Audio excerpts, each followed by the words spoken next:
where the world collides. Culture's calling, it's a crazy ride. Music's pumping, food's on the plate. We're vibing here, let's celebrate. Echo and Essence, we keep it real. Talking about the way we feel. Essence, Essence. From the beats to the love we share. Everything in between we care. Essence, Essence. Yeah. Uncle Freezy, vibing all night and all day. Coach Malpica, always something to say. Our main man in the cut, he is Soul Finger. DSJ always showing up as the soulful singer. Ron, Bully and Corey always being so thorough. Don't forget from that ain't rap Triborough. It's not just water. Echo and Essence, we keep it real. Talking about the way we feel. Essence, Essence. From the beats to the love we share.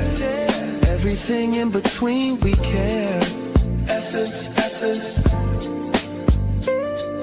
It's not just talk, it's how we groove. Life's a rhythm, we all move. Spin the wheel, what's next to see? Culture flowing endlessly. Echo and Essence, we keep it real. Talking about the way we feel. Essence, Essence. From the beats to the love we share. Everything in between we care. Essence, Essence.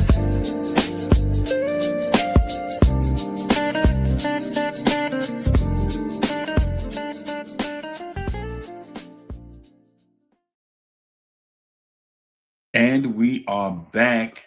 Salute, salute, everyone. Welcome to Echo and Essence. Y'all know what it is. Y'all know who it is. It's Uncle Freezy. I'm joined by Triborough. Y'all know this is the place we come through to talk about the culture, whether it's our neighborhoods, it's music, it's food, it's video games, it's fashion, it's whatever. Salute, Triborough. How you doing, man? Salute. I'm good, man. How you doing? Man, pretty good, bro. Pretty good, bro. Yeah. How was everything on the That Ain't Rap podcast, bro? It's been fun. Just doing live streams every Wednesday night and making some great content videos and stuff. I'm loving it. Sure, I really enjoyed the conversation the other night, man.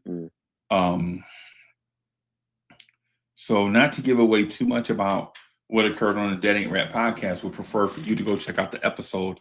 But there was a small conversation about Jim Jones and Kid Cudi.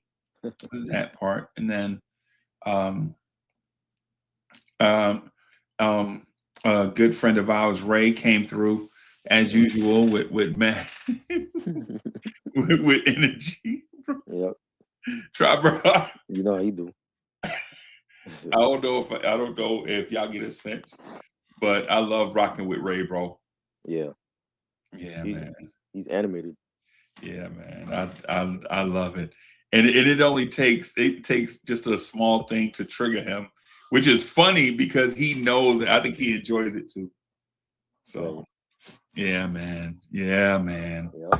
So everybody, the title of today's joint, or the header of the conversation that we'll probably have, and I know the conversation will morph some, but basically life at 20 versus life at 50, what changed and what stayed, right? So I'm going to mention just a couple things from my life at 20, and then mention how life at 50 has changed a little bit too. Right. So life at 20, there's the New Edition album, the Coming Home album. Yeah, the one with Any Heartbreak on it. Yep. It was Andy, the one with the boys. If it isn't love, on it, right? I think um, George Bush George Bush wins the election, Mhm. right? Around that same time. Um, a lot of things going on in the world. A lot of things going on in the world at that time. Couldn't figure out. I as a 20-year-old, I was more of a what's the word I'm looking for? I was more of a dreamer as a kid, and I say as a kid, and I'm still that way now. But I'm a realist, but still kind of like one of those that wants life to be bigger than it really is. Mhm. And so, um, in those days, the world was bizarre. Let me put it that way. There was famine in like Ethiopia. There was like just a lot of strange things going on in the world.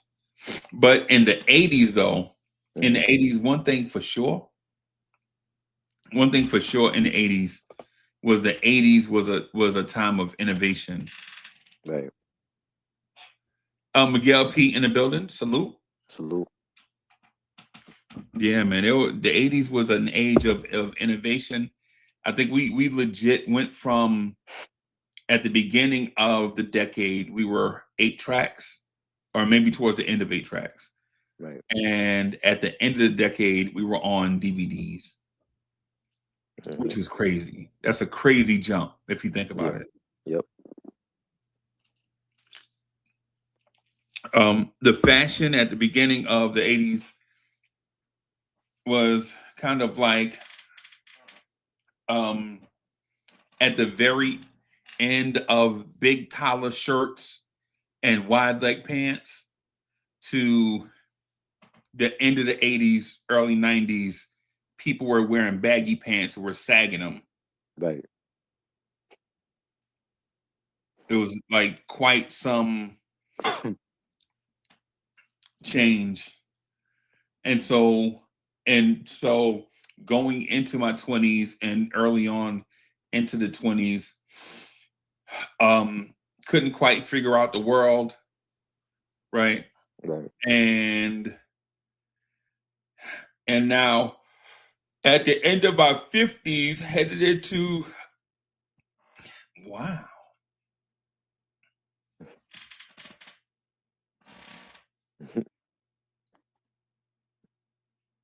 Yo, that's crazy. Yo, yo, that's crazy. Mm. Yo, that is crazy. I ain't even gonna say it. Uh-huh. I'm gonna just yo. I ain't even. I'm gonna save that for Okay. when I talk to the missus. I'm gonna save that one for later. Right. Yeah, but so try. What was Mm. the going into the 20s? What was that like? Ah man. This is like the late '90s going into the 2000s for me. Like it was just a different era for New York City. It was just having Bill Clinton as president, and you know we still getting stopped by the cops. You know what I'm saying? Because of the color of your skin, and Yeah, rap was running the streets. That was like our Bible. We read every day. right. You know, and those were great times. Yeah. Wow. Wow. You know. Miguel P said he was already a father at 20. Oh wow, Wow. Wow. that's crazy. Yeah, man. Yeah, man. Yeah, I mean, man. I was just like caught up in the culture, man. Like I was just every day, like that was my thing, man. Just to stay out of trouble, and the greatness that we saw with that was going on in the culture. That was me. I was there for that. It was going to concerts, you know what I'm saying, and just soaking it all in. So, Right. Yeah. you know, Man.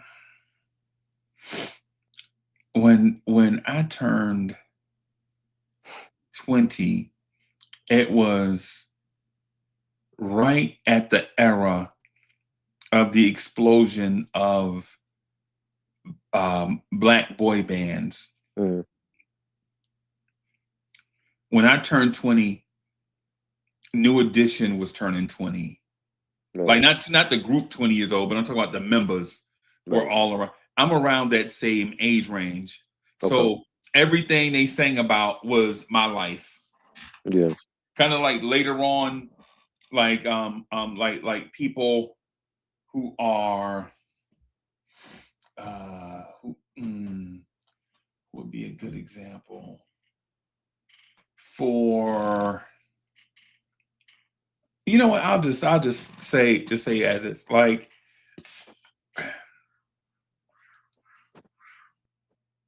I turned 20 and then Tony comes out.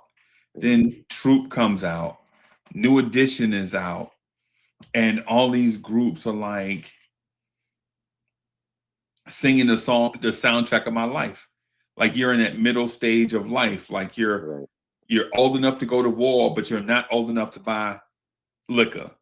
You're right, in that middle age range, right? Where mm, um you're out of high school, but you're not quite settled down yet at the same time. right.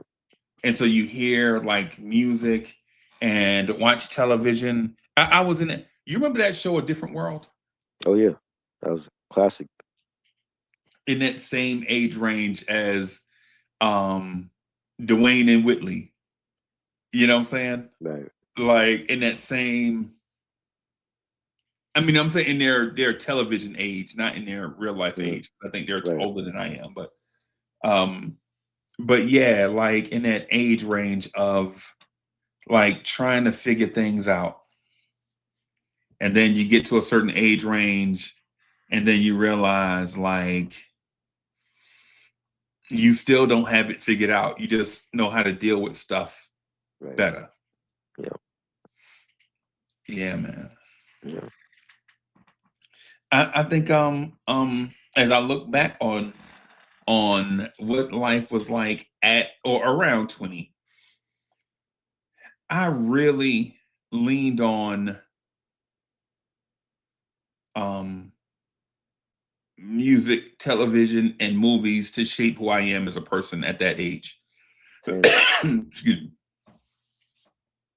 Did you have the same Yeah, thing? but it just spoke to us because it was like, there was movies that we would go see, and it just spoke to our childhood. Like when kids come out, like that was everywhere because like it was so controversial, and when the news talked about it, it was like, oh my god, how could they have these kids doing these things on the screen? I'm like, that's what the teenagers and the young early 20s kids in New York City was doing at that time. They were, teaching you how to roll a blunt and chasing girls and going to the club and all that, and Yeah, skateboarding and listening to hip hop and yeah, ditching school, and that's what we did. You know what I'm saying? And certain movies and music shaped our lives, our childhood, and our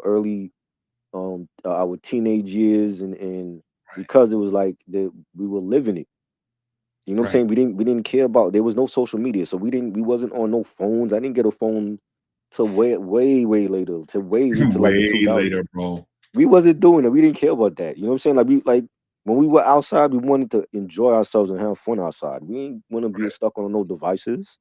right, You know what I'm saying? I think there's a sense of innocence lost with these kids now. right, It's like everything with them is connected to their device. Like back in the day, we didn't care about that. You know right, what I'm saying? And it was just fun times, man. Like just going out and having fun with your friends in the summertime, and let's go to the beach, let's play some basketball. You know what I'm saying? Like that's what we were right, doing. That's what I was doing. at 20. You know what I'm saying? So I didn't get caught up in the streets. I had friends that got caught up out there Yeah. selling drugs, going to jail, and you Robbing, know, yeah, stealing. they were doing all that, and I stayed away from that, and I just was doing me. You know what I'm Right. saying? Right.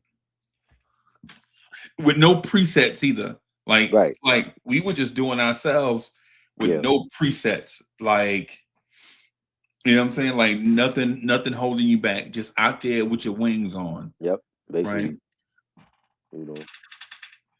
Yeah, man. Hey, salute to Reg. Salute, Reg, Reg. Reg coming in here with that bullshit. Uh-oh. Reg, Reg, Uh-oh. Reg coming in with that bullshit. Salute to my brother Reg, bro. Yeah, man. Yo, salute to our brother Reg, man. Yeah. Reg, what's good, bro? Oh shit, let me do this. Yeah, yeah, man. So of course there were impacts, things that molded you, like Mhm. when I was about when I was about 14 or 15, this movie called The Last Dragon comes out, Mhm. right? And it's like this tall, handsome young guy with these skills. All the girls are just crushing on him, and you know what I'm saying? And so I see this movie, and then, but in real life, my homeboy Shantae Brown, back in the day, he was just like that dude, Right. right? Forget his name, the dude that played Bruce Leroy. I forget his name. I forgot his real name. Yeah.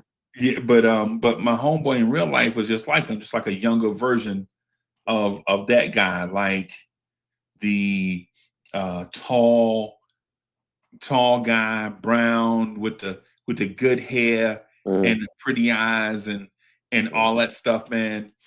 And so, and then there's me walking around. Then there's me, right? So, but yeah, but the point I was going to make is that in our neighborhoods, which was diverse, even in our diversity, we would only see like certain things you just had to go outside of your neighborhood in order to see, Right. right? Like my neighborhood was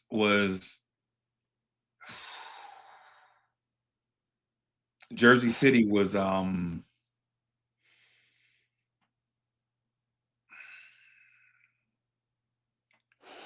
only way I can describe it is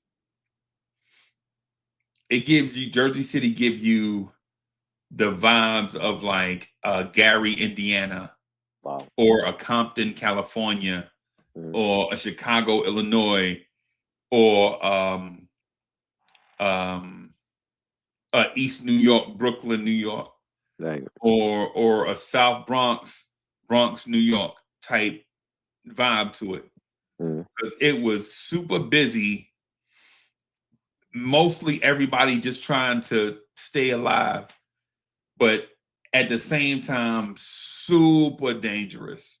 Right. Super dangerous. Mm. Right. And so growing up in that place, you're like, going to school, just Mhm. going to school every day. You walk in through the basketball court and you crunching on crack vials. Yep. You know what I'm saying? Kids from other neighborhoods trying to rob you of your school clothes. You know what I'm saying? Little gangs of kids trying to figure themselves out, who the toughest in the street. Stick up kids is out the tax. You know, already know where I'm going with that part. Right. Right. Yep. You know what I'm saying? Adults didn't, and I'm not saying all adults. I'm just saying there were a lot of adults that didn't really care about the community because they had their own problems, Right. right? Maybe they was broke, maybe they had a drug thing going on, or maybe they were alcoholic, maybe they were like what Coogee Rap said when he, you know what I'm saying, on the streets of New York, dope fiends is fiending for morphine, TV screens filled with homicide scenes. You know what I'm saying? You live here, you taking a chance. That's what it was like in Jersey City. Right. And so you grow up like learning how to protect yourself and not really trusting nobody. And then at the same time, when you do that, I think you miss out on the good things in life. Like what is life like for, what would life be like for a kid that just grew up in a peaceful environment, well protected, safe, could eat and all that stuff. And but that wasn't what life was like for us. Like I had a good family. At the same time, out they can't control what happened outside the door though. You know what I'm saying? And so, you know, you grow up taking care of yourself on the streets, doing whatever it is to survive. And sometimes, you know, you couldn't walk down such and such block during such and such time. You had to cut through the little cut. You know how like sometimes it'd be like a little cut you can take in order, like the little shortcut or whatever. And then sometimes you go over there and they be, you know what I'm saying, shooting dice or something. And you're like, oh, goes over here. And you gotta, you trying to walk through there like you tough. And then they trying to grab you. And then you got to fight somebody. And then somebody got a blade and you got to run. Man, it's crazy. You know, it's crazy, right? Crazy. But you survive and start a YouTube channel and you meet good people and you tell stories. So there's that part. So yeah, man. Hey, did you grow up in Brooklyn? Yes, born and raised in New York City. In my neighborhood, well, I grew up like across the street from Prospect Park, but I was like more towards like Brooklyn. I can see you from my house. Yeah, that was more you can like see Jersey City from your house. Probably. I mean, I remember looking out the window a lot when I was a kid. You can see the Statue of Liberty, right? Not from where I was. Not from where I was. Like across, like not from like living like across the street from the park. Not from where I was, but okay. I remember when 9/11 happened though. Like where I'm at now, like my house I can see like on top of my roof, where the Twin Towers had stood. Me too. What I'm saying? Yeah, but me too. Yeah, like just growing up Brooklyn, it was rough. You know what I'm saying? It was a very different environment back then than how it is now. Like man, now it's more gentrified.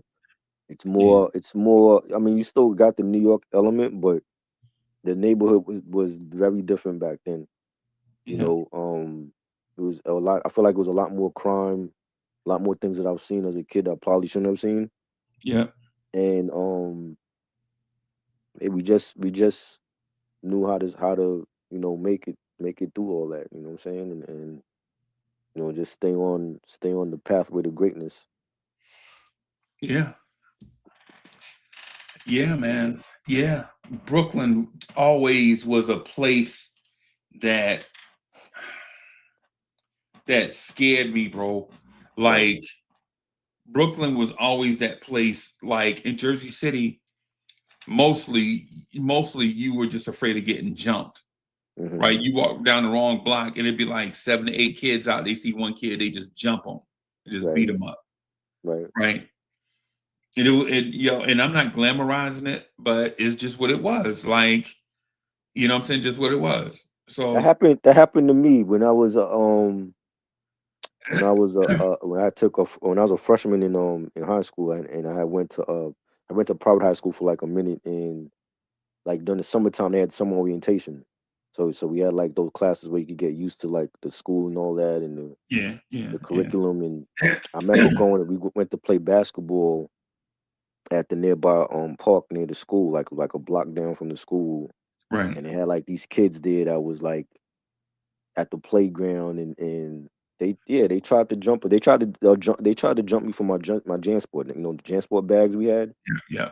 and that was like a high theft item back then in like 92, 93. Yeah.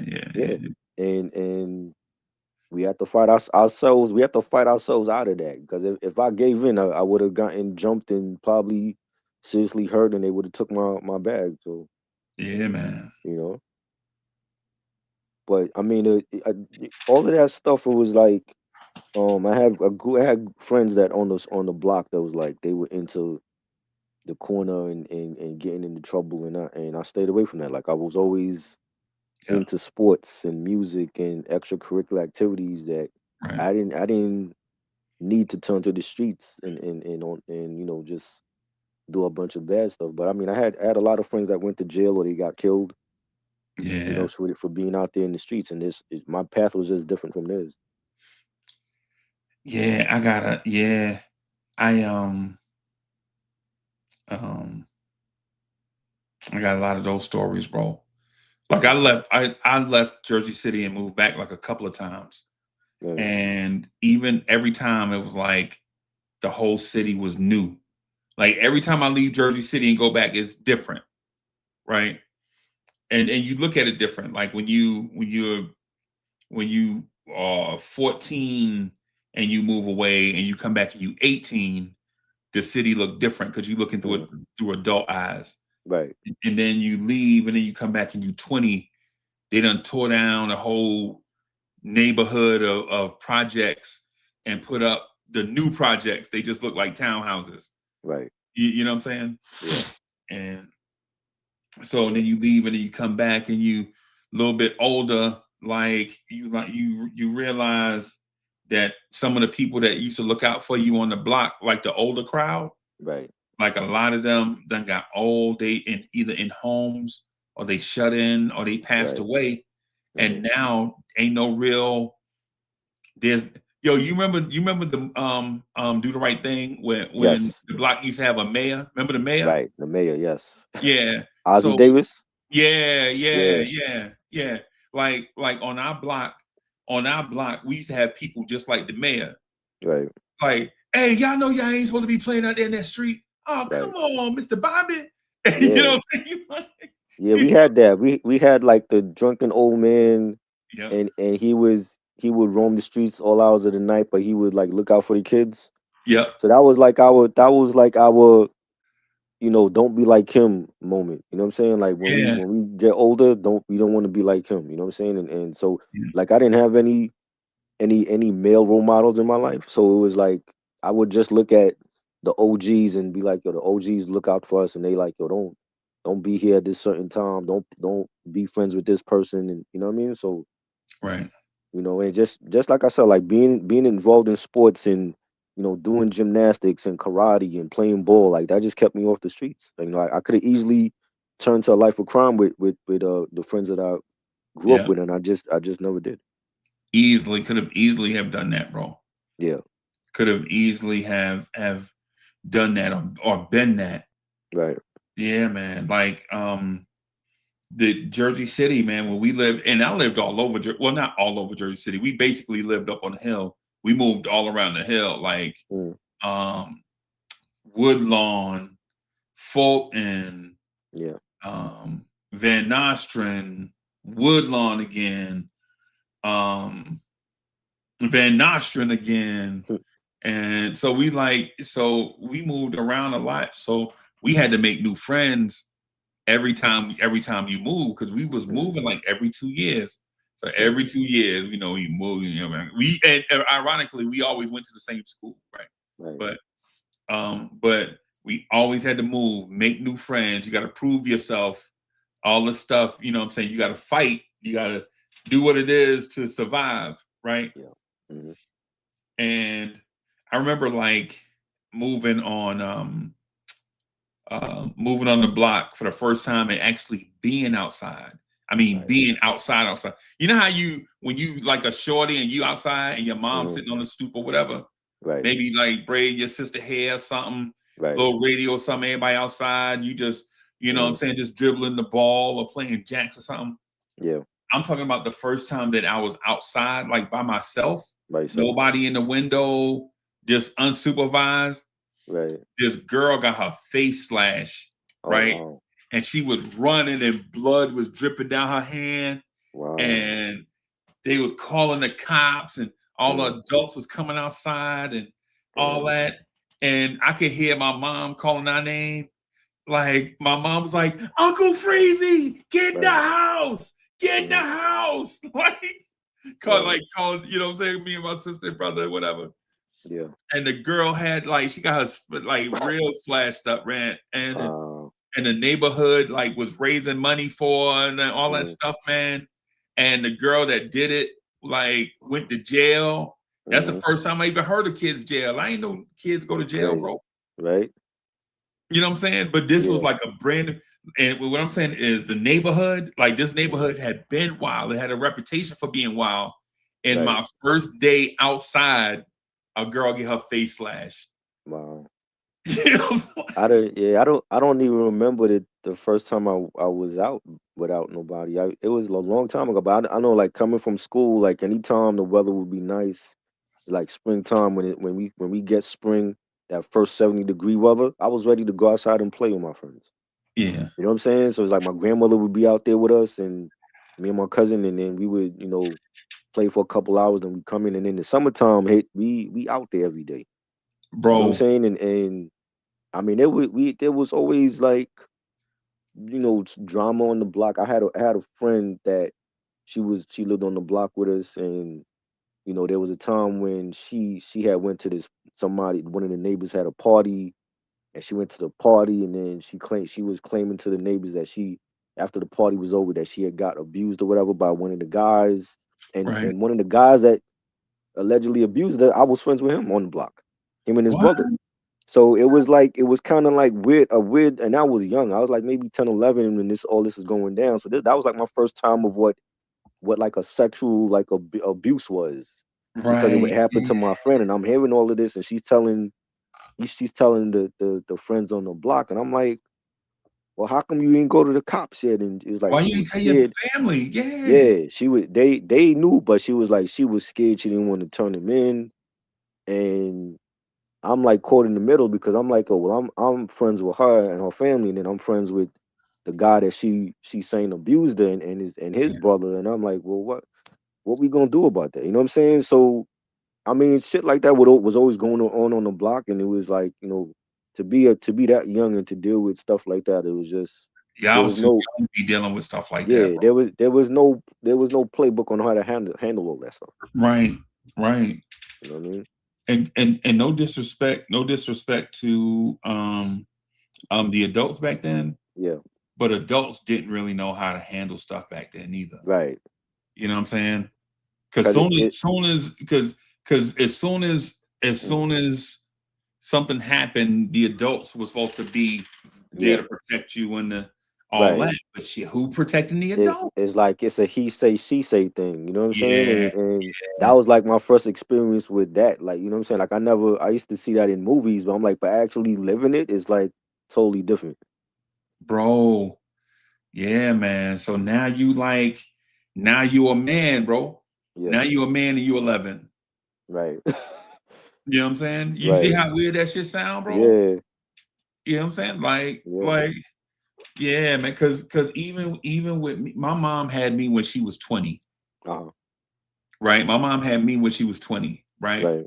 And she wasn't no um thorough in the street type person because she moved up there from down here where I'm at now. Right. So she was 20 and she was learning. She moved up there when she was 18. Wow. When she was 19, she was pregnant. When she was 20, she had a baby. Wow. She was barely 20 when she had me, bro. Right. You know what I'm saying? And so, you know what I'm saying? You can't blame her for a lot of stuff that was, and then it's the city. Like, people forget Jersey City legit is closer to Midtown than the Bronx almost. Well, Right. no, not really, because kinda, in a sense, depending on where you at in Jersey City, because you hit that Holland Tunnel, and then you right there. So Right. Right. you know what I'm saying. So Mm. it's like the whole New York state of mind wasn't just with borders, bro. It's like people in like on my block worked in New York. You know what I'm saying? Right. A lot of people from New York that worked in the city lived in Jersey City. Right. You know what I'm saying? Mm-hmm. And so it's just like, yeah, man, just like a lot of crazy stuff. But our escape was entertainment. Yeah. You know what I'm saying? Fashion. Yeah. Mm-hmm. You know what I'm saying? Like even back then, like fashion was my escape. Like not all the most expensive fashion, because again, growing up where we grew up at, resources was limited. But at the same time, whatever the style was, like whatever looked fly, like we watch like those main shit. Like we would watch a movie like Breakfast Club or something, right? Or one of them '80s movies. Like we'll watch a movie like Less Than Zero or something, right? And we'll see the fashion that they got on, and then go to Dr. J's and buy something similar and rock it on the streets. Right. You know what I'm saying? Yeah. So, I mean, we had the hip hop magazines too at that time. So when I'm going to the newsstand and I'm buying like Right On magazine and Fresh and Word Up, and I'm seeing New Edition rocking the leather berets, and they got the ponies on. I'm like, I want those ponies, and Adidas Dora and all that. So it's like we got our fashion sense from the shows and like the magazines at that time too. Right. Videos and all that. You know what I'm saying? Right. Yeah. Yeah. Yeah, man. Yeah, man. So yeah, and Miguel P said he knew people on Communipaw. Yeah, man. I used to it was a Chinese spot over there on Communipaw, bro. Bruh.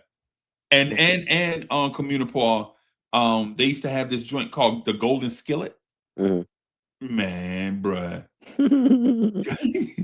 Golden Skillet, bro. Right. Yeah. Yeah, man. Golden Skillet, bro, could do no wrong, bro. Yeah. Yeah, Communipaw was weird because it had a bunch of stores, a bunch of barbershops, all that over there. And then you can walk through Communipaw.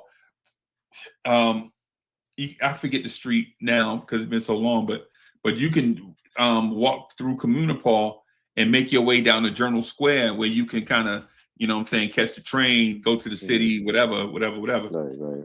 But or you could stay on Communipaw, take Communipaw all the way down to 440 and be down at Hudson Mall hanging out. Yo, a girl one time, Trapper, a girl, no lie, a girl one time. And maybe bro, when I talk, like in my real life, I'm Mr. Such. In my real life, I'm important, right?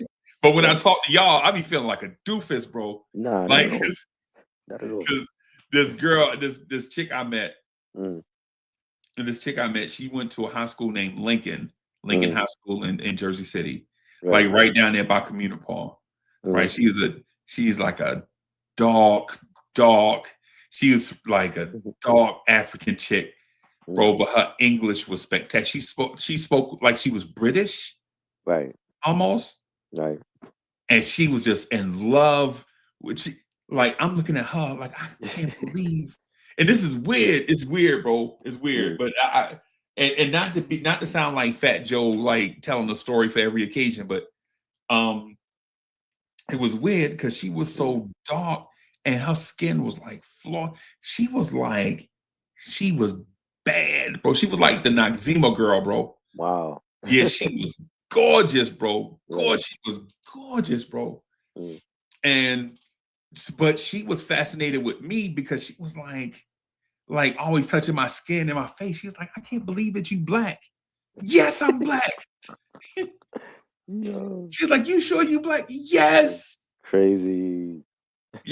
But anyway, like she couldn't believe I'm like, she like, you sure you black? Yes, I am black. Wow. And she's like, there's not many black people in Africa like you. Right. Okay, we're on Communipaw. Right. Like, but anyway, she I never forget. I borrowed $4 from my grandmother. Right, Mm. my grandmother knew I wasn't gonna pay her no $4 back. No, Man. what year? What year was this? Like 84. Oh, This might have been like 85, because I was old enough to do stuff on my own. Wasn't really old enough to drive, right. but could be do, you in that middle ground age. Yeah. And it's the summertime. Hmm. And she was like, yo, walk me to Newark. I'm like, Newark? Right. You crazy? She was like, nah, ain't nothing gonna happen. Ain't nothing gonna happen. I'm Right. like, man, in my mind, I'm like, yo, if something happened and I tell my pops he got to come get me from Newark, Man. my pop's gonna bring death with him. He gonna come Right. over there and kill me and leave me in Newark, right? So we start walking, man. We walk, and we just talking. Right. And like she telling me like all the stuff she gonna be when she get older. She like her mom got some money set aside for her, and her pops is mean because her pops don't want her talking to boys, and she a lady and she know how to handle herself. And like she just tell me, and we just walking. And I noticed when we walking, bro, it's like walking to Newark. I'm passing dudes in Jersey City that I ain't never even these neighborhoods in Jersey. Yo, you ever heard that group PM Dawn? Yes. So what I'm talking about is the area of Jersey City where they live at, like Okay. way past down by Kennedy, all that headed out, just what I'm saying, way out, Right. whatever, right? Right. This is where you leave your black communities, and now what I'm saying, you in them communities with other races that don't like black people. But we just walking and talking, bro. Right. Right? Right. And walking talking. Mm. And so we go under this there's an overpass going into Newark, right? There's this overpass. We walk under the overpass and we see the homeless guy. And she's like, you ain't gonna give him no money? I'm like, fuck. And she's like, give him some money. I'm like, yo, you can't let people in these streets know you got bread. What's Right. wrong with you? Right. So she like, I'm gonna give him some money.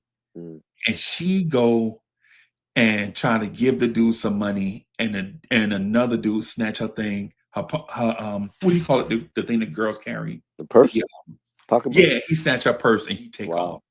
Wow. And I'm chasing this dude into Newark. Mm. I'm chasing this dude into Newark. So I can't catch him, but I do get her purse back. Right. Right? Of course, ain't no money in it. Of course. Right? Ain't no money in it. Just like her IDs and her lip gloss and all that is in there. And so she finally, because both of us ran track. Right? Both of us ran track. She was a sprinter and I ran like middle distance, whatever. Right. It's not important. But I try to run the dude down. We get a purse back. And now she don't want to go see the person Wow. that she wanted to go see, because now we've been mugged. Right. Right.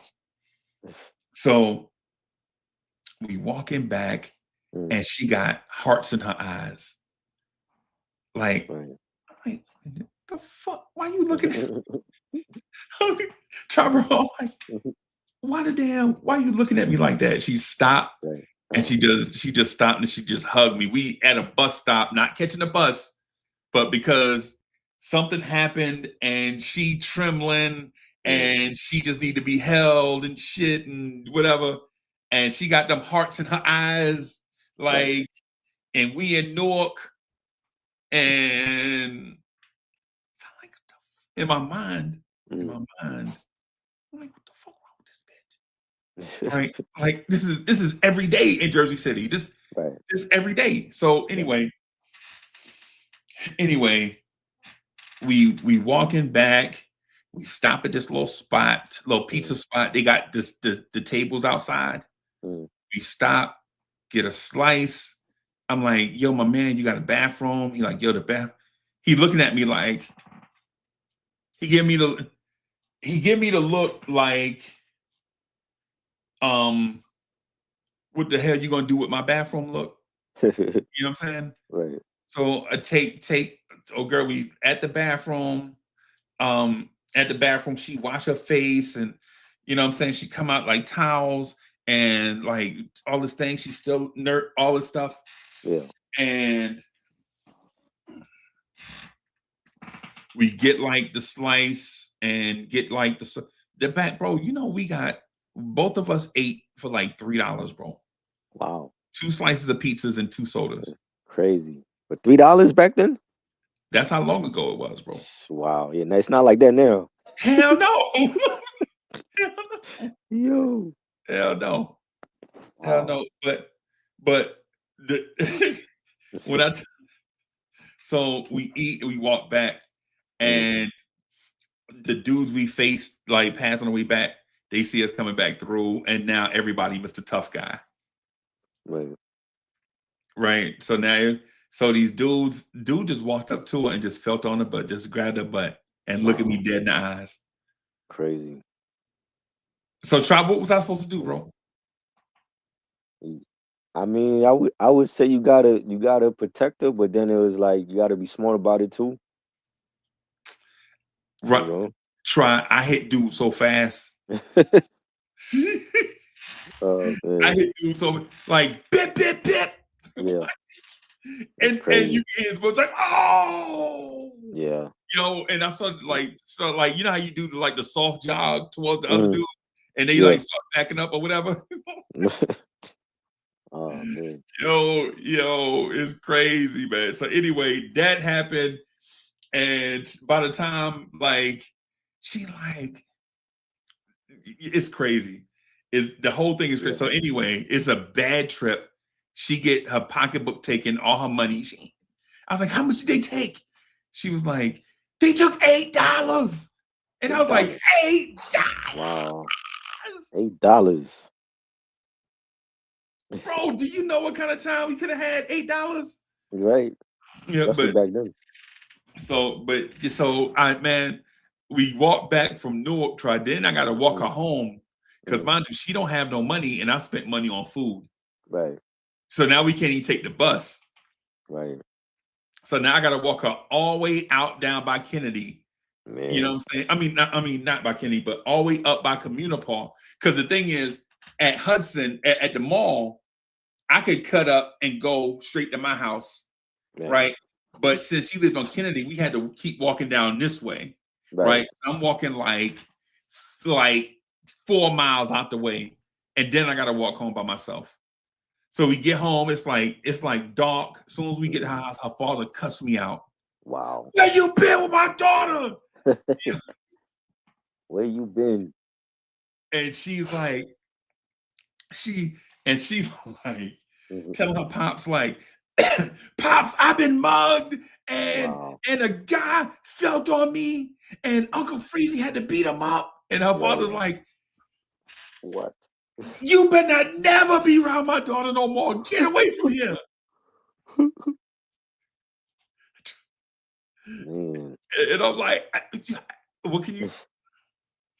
It's crazy. I'm trying to tell Poppy, your daughter wanted to go to Newark. Right. Not Liberty Park. Not Liberty Park. Not a space that's safe and got security halfway around where you could be in a safe place. Right. She want to walk to Newark out there, and I don't even, bro. Yo. Yeah. That's crazy. Yeah. The whole thing is now that I think back, when I tell my sons and them the story, they're like, Pops, you legit at 16 walked from your house 4 miles to a girl house and then walked about 7 or 8 miles to a different city, got mugged, ate pizza, on the way home, get jumped, got a fight, then take her home and get cussed out by her pops. Yeah. That's like, hey man, we don't want to go to Jersey City. Jersey City ain't worth it, bro. That was a good first date. Bro, I'm saying, bro. Yeah. After that, we were more like cool than we were more like friendly after that. More like but we wasn't. I knew that wasn't going nowhere, bro, because her pops hated my guts after that. Because the first thing she told her pops was she got mugged. Wow. She didn't say, hey, I took him to Newark and we got mugged. She like, Right. yeah, me and him went to Newark and I got mugged. She ain't tell the whole story. Nah, because she was Okay. 16. Right. Yeah. Wow.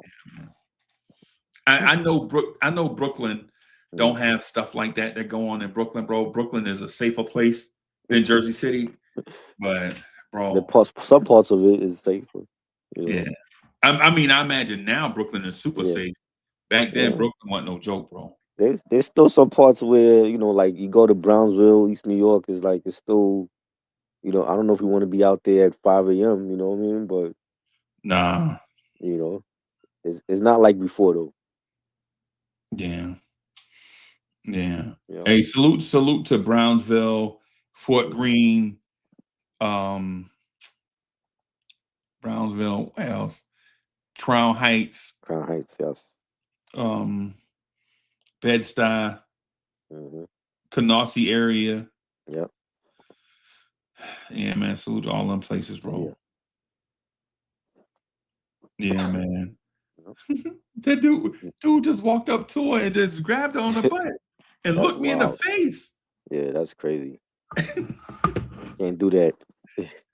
Yo, and the funny thing is he was like a light-skinned dude like me. Like me and him was probably about the same size.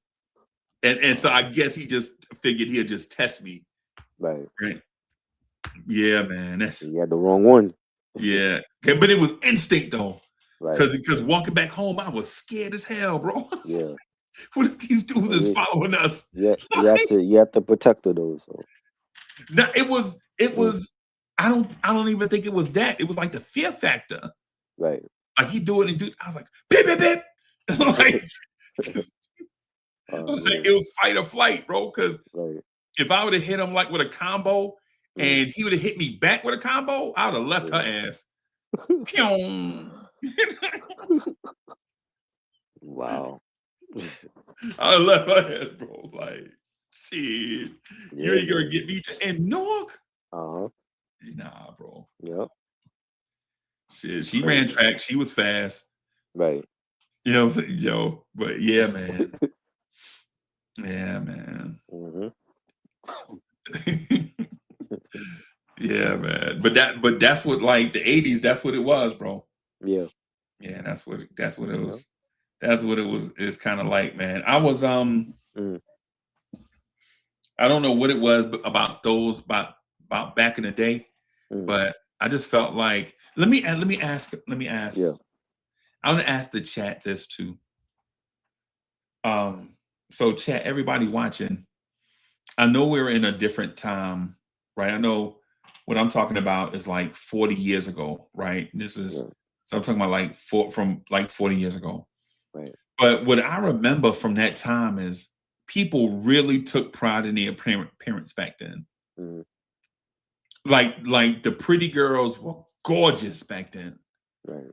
Like you know what I'm saying?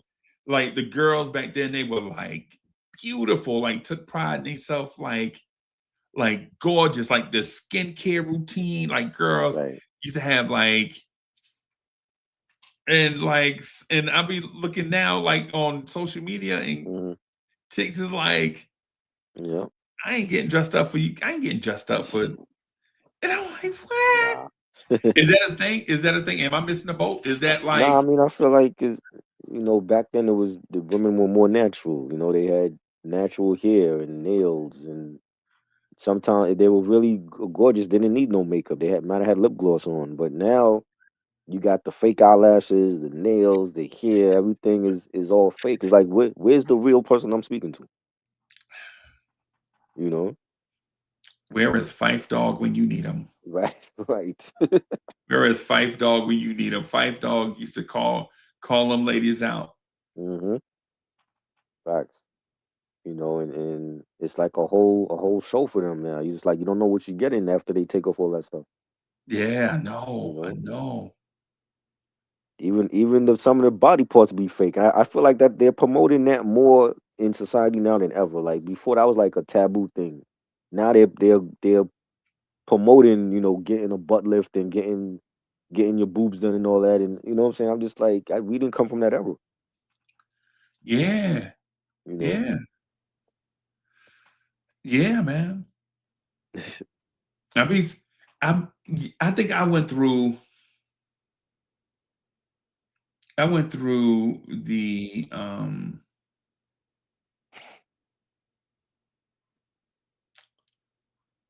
I went through a era where I didn't do like the haircuts and all that stuff for like a Mm, minute. It was right. like I think I was like 20, I think 25 or 26 or something. Mm, And I went through my bummy jab era. And I'll do it every now and then. I'll do it right. now. But like snow days and all that stuff, I'll go Oh, bummy jab, bro. Like legit, all I wear is I ain't shaving. All I'm doing right. is hoodies and joggers. Right. Like Right. like today, snow on the ground, Uh-huh. hoodies and joggers, bro. Yeah. Man, Yeah. I ain't putting on no cologne, like nothing. Right. Like for me, I like to be super kept. Like I Mm, like to be super kept, right? Like super whatever. You know what I'm right. saying? But now I be seeing people, bro. A dude came Hmm. to work like 2 weeks ago. He had a bonnet on, bro. That's crazy. I mean, not came to work since we work from home, but Right. he was in the meeting with a bonnet on, bro. Wow. I'm like, That's different. dog. That's different. He like, man, y'all don't judge me, man. I just don't feel like it. I don't feel like it. I'm like, bro, you slept in a bonnet, bro? He's like, yeah, I slept in a bonnet. Yo. Hey, dog. Hey, Mm-mm-mm. dog. Hey, man. I That ain't is judging. funny. Hey, man. But hey, like, I don't know. I don't know, bro. Right. You know. Man. Yeah, man. I can't imagine Brooklyn was like that though. Was Brooklyn kind of like that when you were? Nah, I mean, like I said, like the people here were just real with they, so like the what you see is what you got. Like the women here were real. I mean, they were all sporting like the same type of fashion. The door knocker earrings and the 5411 Reeboks and all that, and the jeans with the rips in them. But we wasn't at that age. We wasn't thinking like, oh, if I talk to Shaniqua, does she have a fake booty on? You know what I'm saying? Like that never Yeah. crossed our mind back then. Now it's like you don't know who you're talking to. Now you don't know, bro. You got to question what their appearance and is it real? You know what I'm saying? So Yeah. yeah, Yeah. Where's Fife Dog when you need him, bro? right, Because Fife Dog would have called everybody. Slum Village, right, jury just hanging in your ear. right. Diane made it like, yeah, so Fife would have called you out on it, man. Back then, all we had to back then when it came to the women is like did they have like you know did they dye their hair different color or something? But other than that, Yeah. Yeah. we didn't have to worry about too much with their appearance. Yeah. Right, right. And for dudes like myself, see, I wear glasses, right? Hmm. And so back then, like I didn't wear my glasses because I didn't want people to, you know what I'm saying? Right, Because back then, glasses, if you wore glasses, people thought you was a geek, a nerd or right, something. right. You know what I'm saying? So I didn't really wear my, even though I was blind as a bat, bro. Like, but I wouldn't put them glasses on though. Right. But that was about it for me. Like I ain't front Mm, on nothing, yeah. because I ain't have nothing to front with, to be honest. Right. But now that I'm older, Mm, now that we older, man, we out here in these streets, man, and like people will see you like so chat, full disclosure. I'm a big person, right? mm, So about like 6'5" and maybe some change, right. right? And about 300 probably Mm, down to like 330 something. So mm, Think Andrew Thomas. Think a Giants football player, a Jets football player, or something like that. Something about that. Right. Okay. Right. So I drive big SUVs, right? Mm. And people will see like me and it like lady will be ringing me up like, can I help you? And I'm like, yeah, let me get $60 worth of gas on pump such and such. Right. $60. And then they'll look and then they'll see the like the BMW SUV snowed out, white, pretty, Right. you know what I'm saying, peanut butter interior, you know what I'm saying, with the skylights in it. She's like, oh, that's your car right there? Yeah, that's me. Wow. Man, that's us right there, right? Just change the whole tune. You from around here? Did you go to such and such school? Man, just bring me up, man. Just bring me up. Because before you saw that car, like legit, before you saw that car, your ass was like, you thought I was a hobo. Right? But yeah, man. Yeah, man. Wow. Yeah. So people Tory B is in the building. Salute. Yeah, I'm gonna nominate Tory B for president, bro. Okay. Yeah, I'm gonna nominate Tory. Got to be better than who we have now in the office. So, hey, man, you know, gotta be. I'll take her. Gotta be. Yeah, man. But yeah, man. So like that when you 20, you see the world a certain way, or like when you 19, 20, 21, you see the world a certain way, and then when you 57, 58, 59, you looking back on it, you like, right. The world is like different, bro. Yeah. Yeah, man. Yeah. Even with music, bro, you know, I feel like music was better in the early 80s than it has ever been, bro. Yeah. I would like take music from like 1978 to 1985 or thereabout over any era of music. Wow. Yeah, man. Okay. I just don't think other eras of music can compete with it, bro. So when the 90s came in, what did you think about the 90s music? I thought it was good. It was good, but not as great as the 70s and 80s. No, not as good as Off the Wall. Okay. Yeah. Yeah. I mean, Off the Wall came out like after that came out like after I was when was Off the Wall, like 79? 79, 80, something like that. Yeah, so that came out like after I was born. So I was like a year old when Off the Wall came out. So like my introduction to Michael was Thriller. It was Beat It. Okay. So, but I mean, even at that time, they were still playing songs from the Off the Wall album. So it's like I heard it, but I wasn't I was around, but I wasn't aware of who he was until Thriller came out. Right. And then like just going back and then hearing his other solo stuff and then the Jackson 5 stuff, I'm like, well, he was already destined for iconic status at a young age. Yeah. You know? I don't really remember Mike like that.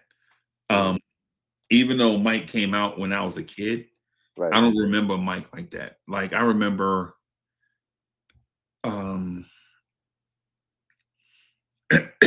know this is gonna sound crazy, but the most popular song that I remember from the 70s is The Hustle. Okay. Do the hustle. Yeah, I remember that. Like if you couldn't do the bro, hand to the man, chat, listen. Yo, I know this is not the most politically correct thing to say, right? I'm just telling you based off of my experiences. I remember going to a house party. It was a birthday party. It was a birthday party / house party. Like it was a birthday party for the kids, but the adults was getting drunk, if that makes sense, right? So I remember going to the house party and they asked me if I could do the hustle. And I was like, hell yeah, I could do the hustle. And they put the hustle on, and I was just making up my own dance as I went. And they tried, bro. They laughed at me so hard, Wow. bro. They clowned me so bad. They was like, you don't know how to do the hustle? Right. And I was like, yeah, I just did the hustle. They was like, no, what you did is Wow. not. Bro, I was like 8 years old, bro. Like, Right. I know how to do the hustle. I'm just doing my own little dance to the hustle. You know what I'm saying? Right. Your own version. Oh, they clown me. Oh, they clown me, Wow. bro. They clown me so bad. Mm. They clown me so bad that one of the girls there that liked me, she couldn't even, she was like, Uncle Freezy, I can't like you because you can't dance. Wow. And I was like, but I can dance. She's Right. like, no, you don't know how to do the hustle. Wow. And I was like, you know what? After that, because I was like, because I was gonna ask her to be my girlfriend. You know, you meet, Right. you meet, look, you 8, 9, 7 to 8 years old, you meet a girl you ain't never met or whatever, Yeah. and you like, yo, you my girl. I Right. couldn't even do that, bro, because I ain't know how to do the hustle. Right. And I was like, yo, you gonna be my girl. You know what she did to me, Try? What she said? She did this. She was like, shh. And she put her finger on my lip. Like, Right. she put her finger on my lips, Oh, like, you look right. don't Wow. you never say that to me ever again. Wow. Bro, you ain't never Crazy. been dissed unless you've been dissed like Uncle Feezy, bro. Right. I don't, yo, chat, yo, you ain't never had your heart broke until you walked in my shoes. Like, you ain't never been dissed Wow. until you've been dissed like Uncle. I'll never forget that, right? Because she Mm. reminded me, we are friends to this day. Yeah. Like, you remember when I told you you couldn't dance? I was like, how can I forget? I mean, you posted on Facebook. I mean, how can I forget? You remind me every time I be like somebody posts something and I just put a heart by it, and you be like, yo, I told Uncle Freezy one time that he can't dance. Right. Wow. So you know what? I left that thing, and I had my cousins teach me how to do the hustle. Mm. Bro, like I had to learn. Bro, yo, you gonna go to a party and you gonna get dissed by the girls? Right. Oh, you know what? Try, I What's forgot. up? What's up? I'm talking to the wrong generation. Y'all generation don't dance. No, we danced back in the 80s and 90s. We had our own dances back then. Remember? We had the WAP and the Snake and the Running Man. We had our own dances. Now Okay. like twerking has replaced dancing. Okay. You know what I'm saying? We had our own dances. This generation don't have that. Okay. Because it must be that age group of like 35 to 40 that don't dance, like 30 to 35, they don't dance. We two-step. We don't dance in the club. They had all the dope dances though. They dances was better than ours. Because I honestly think the Dougie is the dopest dance ever, bro. I mean, that's cool. That's something we probably could have had it back then, you know. But it didn't involve twerking though. Everything now is like involving twerking. So it's like unless you know, if it's not a twerk, it's not dancing. So it's like for the old heads, we got our two-step. You know what I mean? The two-step. We got our drink and our two-step. We ain't gotta do much no more. We ain't gotta do the Running Man. We ain't gotta do the Snake or the WAP and hurt our neck and our back. Just our drink and our two-step. We good. Yeah. You know. Yeah. Bro, I like my generation with it, bro. We got dancing shoes, bro. We got hard bottoms, bro. We'll wear hard bottoms so we can dance, bro. You can't dance in sneakers, bro. Yeah, it's true. You can't dance in sneakers. And we tried it, you know. Yeah, I mean, yeah, man. I mean, yeah, I guess you're right. But there is that generation, bro. Like I think I went to a family member's party. Right. And the DJ was working. like a slave, and Mm, nobody was dancing, bro. wow. I mean, he was just going through records, bro. Just going through records, bro. Like just Right. going through records, just trying to. He was steady selecting, steady trying to find a little thing. Right. But dudes do try it when I show you this, bro. When I show you this, you're gonna think I'm bullshitting, bro. But I promise you, hand to the man, Mm, I will lay down on a stack of them religious people from the airport. Them uh, people, I'll lay down. Them hotels from them Bibles from the hotel. I lay down on a stack, 50,000 stack of that, bro. wow. Dudes was in the party like this. See, they not enjoying themselves. Everything's like something for social media. Let's stuff for social media. Bro, I walked to the floor. As I walked to the floor, right? Mm, I just walked to the floor. Dude was playing a joint that I like. You remember the Sunshine Anderson? Heard it all before? yes. Heard Yes. it all Uh-huh. before. He was playing that, man. I did my little bop to the floor, and I saw Right. everybody in there. Uh-huh. On the Camera's phone. like Right. Yeah. trying to record Yeah. me. I'm like, I'm gonna get my ass off this floor, bro. To do what? With the throw shade at you on social media? Yo, some shit. Yeah. It's Look crazy. at Unk. Crazy. That's what I'm talking about. Like that, the devices have replaced people's entertainment now. So like Right, if they go out somewhere, they gotta have their phone in their hand. It's like I want to enjoy the moment sometimes though. bro. How I knew the party was whack. Mhm. Everybody was sitting by the outlets. See, and they just on their phone. Yeah, I mean this is what it's become now. It's like that's going out to people. Oh, let's go out, but we're gonna stay on our phone while we out. Bro, I don't get it. Yeah, I don't get it. I guess that's one yeah, of those things that change with the times. One of those things that change with right. the times is like when I was in my 20s. Mhm. When I was in my 20s, you know what I'm saying, you had it was a mandate. If you couldn't dance, Right. um what's the song? My baby couldn't do the cha cha cha. Remember that? My Yeah, baby couldn't do the cha cha. classic. I think I mean not intro, but solo redid it, but it was a Uh, hit before they did it. right. And there was another song about my man said made a song about his girl can't dance. Mm, I forget the name of the song. But if you couldn't dance, bro, you wasn't cool. right. You Yeah. didn't know how to dance. You have to get off the dance floor. You had to. You know what I mean? Why are you on here? You know? I remember this girl told my man Donnell he couldn't dance. Donnell Mm. cried all afternoon, bro. We was like in fourth Oh, grade. She's like, and Donnell was killing her. You remember right. you remember Mama Jokes? Yes. Donnell was Your mama. roasting her all afternoon. Talking Right. about your mama hair so short, she roll it with rice, all Oh that. man. He was killing her, right? And she was like, well, Donnell, that's why you can't dance. Wow. And we looked, Yeah. and I was waiting for him to say, girl, I can dance. Right. He said nothing. And everybody was waiting for him to try to dance or something. Hmm. And he didn't do nothing.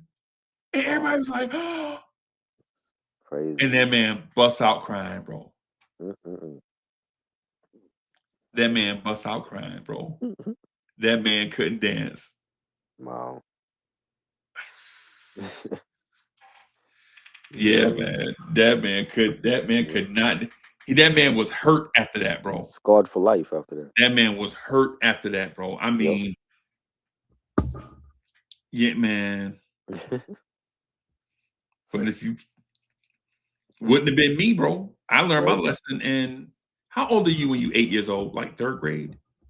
Like third grade? Like like I Like think I was like in fourth grade? second, second, third Second grade. grade? Yeah. I learned, man, when I was 8 years old. I Mm. was wanting to dance, I just didn't know how to, right? But man, you mess around, bro. And that girl told me when that girl put her fingers on my lips, like, Mm.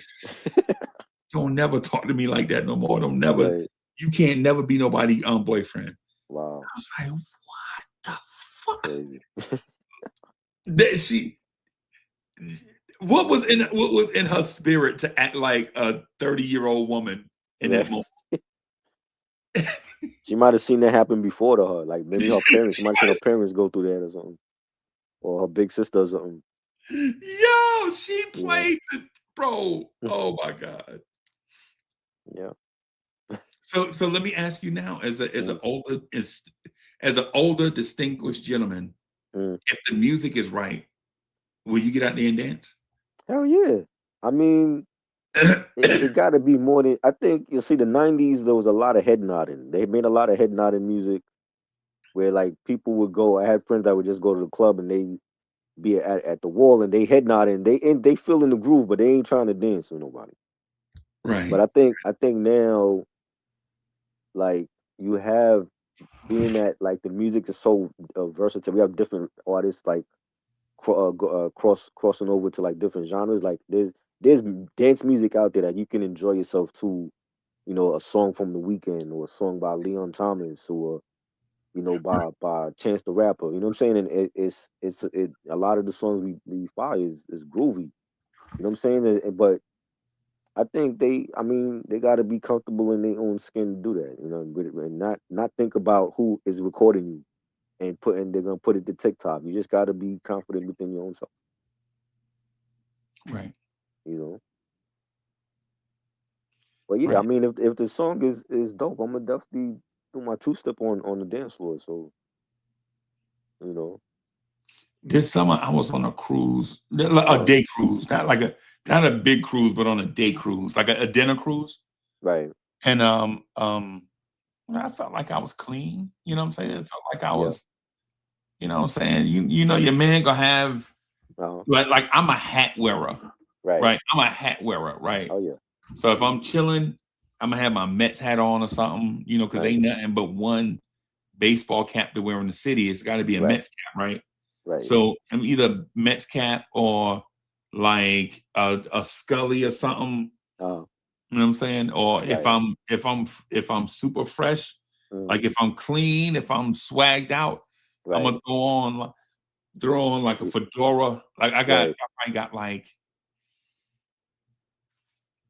probably got like 7 to 8 fedoras. okay. So You know you what building I'm a saying? collection, I want a collection, bro. I ain't gonna front. right? Okay, The only thing is where you keep them. How do you keep them? yeah. You Right? got That's you got to keep them, especially if they're like the light colors and the material of it. You got to keep them yeah, really clean. yeah, you got to keep them clean. Yeah, Yeah, yeah. So, um, yeah. So, I man, kind of clean. You know what I'm saying? And my man, the DJ, he's one of mm, them cruise DJs, right? right, So he gonna play the most mainstream. He gonna play the top 40, right, right? So he gonna play the uh, top 40. So, you know what I'm saying? We out there enjoying ourselves. Dinner come through. We waiting on dinner, mm, and he playing some mix a lot. I like okay, big butts, and I cannot lie. These right, other brothers can't deny. And I'm like, he looking like I'm like, mm, you know what I'm yeah, saying? So yeah, he playing some Earth, Wind and Fire. You can't go wrong with Earth, Wind and Fire, right, right? right, Do you remember yep, that? And so I get out on the floor. The ladies don't like it, but the weird thing is the fellas, mm, like, we want to get out there after, you know what I'm saying? right, Yeah, Miguel P, we saw it, bro. Yeah, we saw it, bro. But mm, but but yeah, so we I get out there, but the ladies they like, ain't and I'm feeling like, it, I want to dance to. The DJ is like, right, and so he stopped playing. He stopped playing the black music and started playing mm, the white music. And I'm like, bro, I like this too. right, I don't know how to dance to it like that, but I get out there and try to do something to it. right, You know what I'm saying? mm, And so I just felt like even at that time, mm, I'm like, Uncle Freezy still got it. Like yeah, but my son was with me on the Yeah. joint, like, you know, family and whatever. Like, nah, I ain't dancing for what? I was like, come on, man, get your way. You know, just like trying to get Right. like, nah, man, I ain't. Yeah. Yeah, nah, this I mean, ain't the you, type of. I'm the like, way. I'm like, Mm. like, what's you like, Pops? Ask him if he got Don Toliver. Oh Lord. Like, you know that man ain't got no damn. Right. Right. That's what they were waiting for. They were waiting to hear that. Yeah, yo, ask him if you got some Don. Ask him if you got some Mm. Ty Dolla Sign. Oh Lord. You know good and well that man ain't got no Ty Right. Dolla Sign. They wanted the new stuff. They wanted to hear Bad Bunny and all that. Yeah, they want something newer. Yeah, Yeah. Yeah. yeah. So But you yeah, can't always dance to the new stuff. That's the problem. nah, because it's not built to dance to. It's built to Right. tell stories. Right. So yeah, man. Yeah, man. But I felt I had a good time, bro. You know me, I'm gonna get out there and give me a Yeah. good time, Yeah. bro. You do your two-step with your drink in your hand and your fedora, you good. I'm a dance, bro. You gonna dance? Yeah, I'm a dance, bro. Okay. So you talking about like what type of dancing does Unc do it? You know, what we doing? I'm gonna do You're the not unk. doing the two-step, but what you doing? I'm gonna do the unk dancing. You do the Unc dance? Yeah, I'm gonna do the unk dancing, bro. Oh You know what man. I'm saying? I'm gonna do the unk dancing, bro. Like legit, I'm gonna do the unk dancing, man. Okay. I'm gonna do the dance that the song require. Like Okay. I'm gonna dance to the beat. Like I ain't gonna dance. I ain't gonna do my dance to any song. You Right. feel me? Like Okay. it's got to be a dope song, and I'm gonna just dance along with the track. Yeah. You know what I'm saying? All right. Yeah, man. Well, Especially when the libation be flowing, bro. right. Like, don't let everybody in the club getting tipsy be on. Uh-oh. Jaquan? Yeah, bro. Oh Yo, you man. ain't dancing Jaquan, bro? I was not a fan. I knew he was a one hit. I'm like, yeah, he's not gonna be around after this. Everybody in the club getting Yeah. tipsy. You know, they were coming out too frequently. Those one hit wonders. Yeah. You know. Yeah. I mean, but it's what it is though. Like, Right. you know, you trying to have a good time, whatever. Mhm. You know, Yeah. like my people was with me, like Mm. she staring me down. I'm like, I'm out here dance. The lady asked me to dance. Right. Mhm. Because okay, full disclosure, sometimes your people get their toes and nails done and all that stuff, and they be too cute for the occasion. Mm. They be too cute for like, you know what I'm saying? Like they be Right. too cute for the occasion or whatever. Let me Right. just put it that way. And they be like, no, I ain't gonna go out there. I ain't bought no dancing shoes. Mm. Like, oh, so you wore your heels out here. You can't dance in your and you know what I'm saying? Right. So they too cute for the occasion, but when your mans get out there and the random woman be like, hey, this is my song. And she Right. be like trying to do her weird, she done had 4 drinks too many dance. And she out there with Uncle Freezy, like, you know what I'm Right. saying? And Right. so like you get the little whistle. Nah. Yeah. I know. Nah, ain't no calling no timeout. Nah. Wow. Nah, we just gonna dance, bro. Yeah. Ladies, if y'all watching, is there ever an occasion? Ladies, if y'all watching, is there ever an occasion where you too cute for the occasion, too cute to dance? Mm. Mm. Try, you ever been with somebody that's been a thing for them? They were too cute to dance? Nah. They were like the females I always knew, like they always knew what was hot on was the hottest song, and they always knew how to dance. So they wasn't like too cute to, get on the dance floor and dance or whatever. So Okay. Okay. Yeah. Yeah. Yeah. It's funny that at age 20, when you in your 20s, like, or when I was in my 20s, there were certain prerequisites. Like you had to know how to speak to ladies. You had to know how to dance. You Right. had to be cool, right? Mm. Like you had to be like put together, right? You had to have a Right. good reputation and all that. Mm. Like people had to like you, whatever, for whatever. And Mm. now it's more like, um, now it's more like people at I don't know if it's just my age. I think it's just in Mm. general, like they just too cool for it, I guess. Right. I think it's social media too. I feel like it's easier now to talk to somebody with social media compared to like back in the day when you had to like actually go up to them and say hi. Right.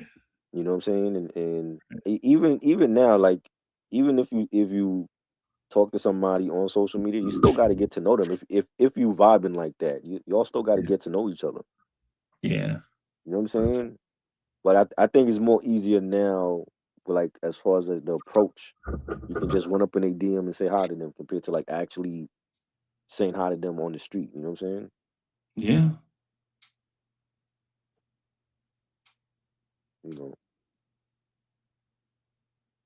Yeah. The world is different, bro. yeah, yeah, I think the social media thing, I think the word social is just taking stuff to like an extreme, right.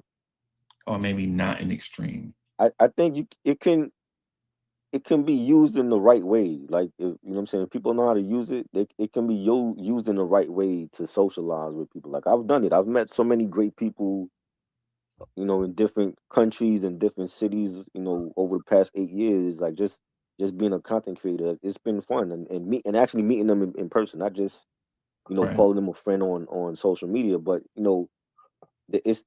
like it can be used for bad too. And I think like it's more of, you see more of the bad side of how it's used compared to the for good. Mm, You know what I'm saying? But I think it's a useful tool when it's used right though. very, when it's used right. Yeah, But that's the thing. How often is it used right? yeah. Um, I feel you on the social media thing. My I think it needs a age limit. I think they need to have a law where if like for kids, if they're under a certain age, they're not able to get on social media. Yeah. Like with liquor, you got to be a certain age to drink. It should be like that. Like you got to be a certain age to get on social media. Ooh. You know what I'm saying? I mean, that's what I would do if I was president. I'm passing that law. Like you can't be underage and you on, so because you don't know what creepy person you gonna meet on social media, Yeah. especially for kids. And I always felt like as a parent, I don't even think parents should have their kids on social media. They got to take away their phones at a certain time, and then it's time for bed. Right. You know, we couldn't stay up all as kids. We couldn't stay up all night watching TV. You know what I'm saying? Because we had to go to bed for school the next day, and even on the weekends, like we couldn't stay up forever. At some point we was gonna get tired. Right. You know what I'm saying? And I think that'll do away with the creepiness when it comes to social media and the kids, and you know what I'm saying. And I think that there needs to be a law passed for that. Right. Yeah. That was Soulfinger. He said he was having a problem getting in. So, yeah. Ah, there's okay.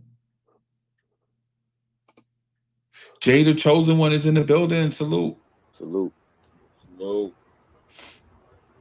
Yeah, man. Yeah. So Jay, we were talking about let me make this louder. Hold on.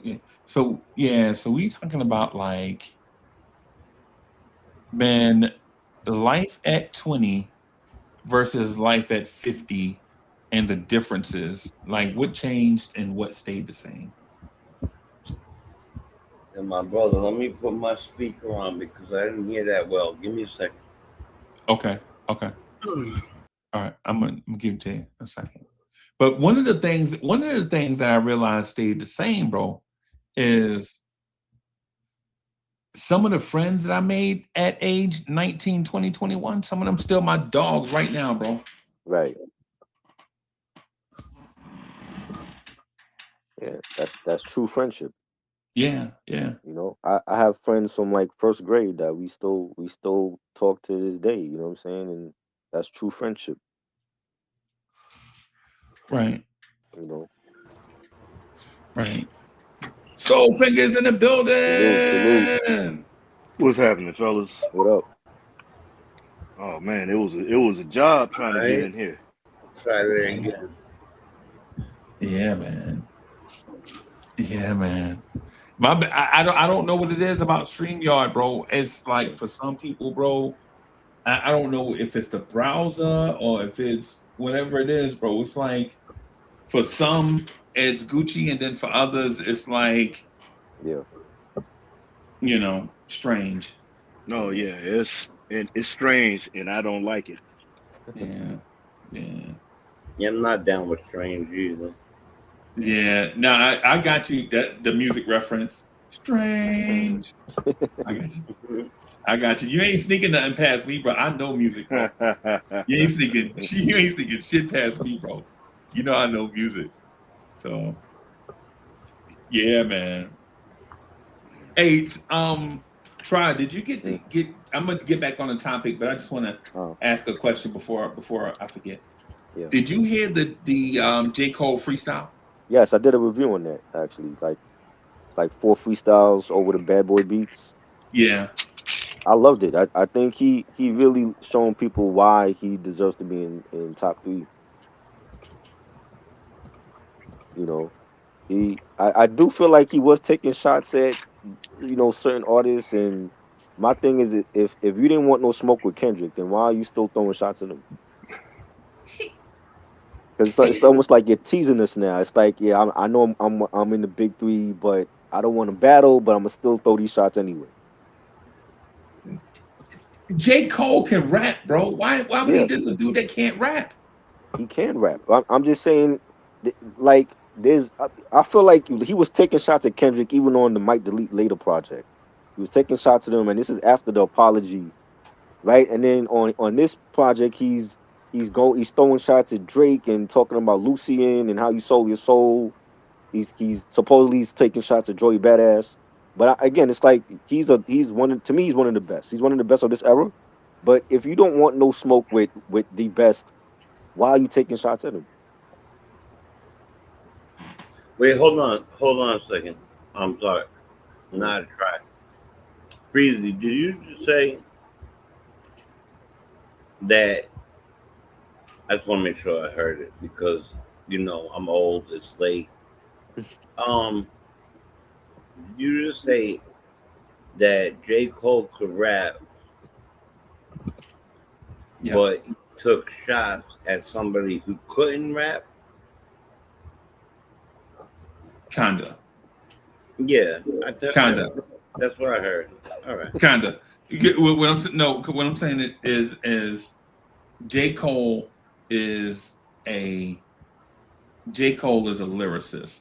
And I know lyricists don't get appreciated like they should for being great lyricists, not in today's era, because people feel like they could just throw anything out there and we supposed to just like it because it's them, right?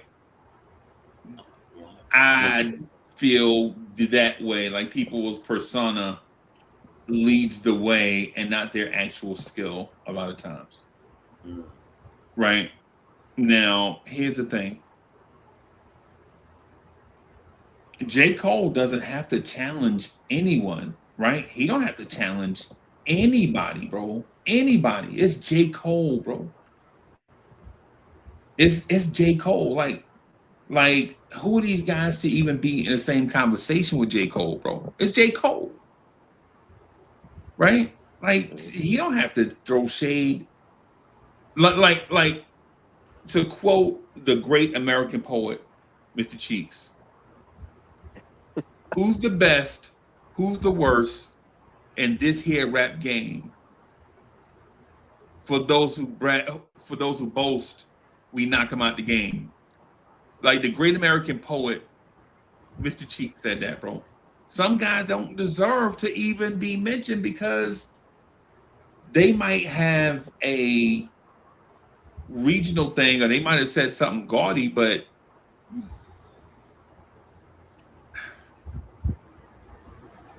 that's just my opinion on it.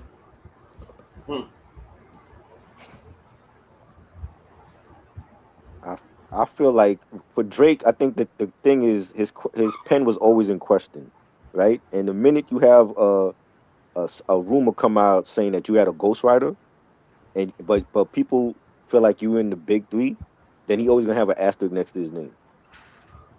You know what I'm saying? And that's and Kendrick showed people why he's the better lyricist with that battle. He showed people why. He's like, yo, I'm the real deal, and Drake is a fraud. Okay, but I feel like people put Drake in the big three because he outsells both Kendrick and Cole. He has big hits, but when it comes to lyricism, is he really writing? Is he really writing those bars from his head? Is that really him? Was that somebody else that's writing it for him? And we never hear that about J. Cole or Kendrick. Yeah, so I'm picking up what you putting down on that, Try, Yeah. because and what Frieza said as well. This day and age, a lot of cats don't give props to lyrics, and Mm-hmm. they go by album sales. I mean, come on, man. Um, you got cats that can put out a hit, just put out a track.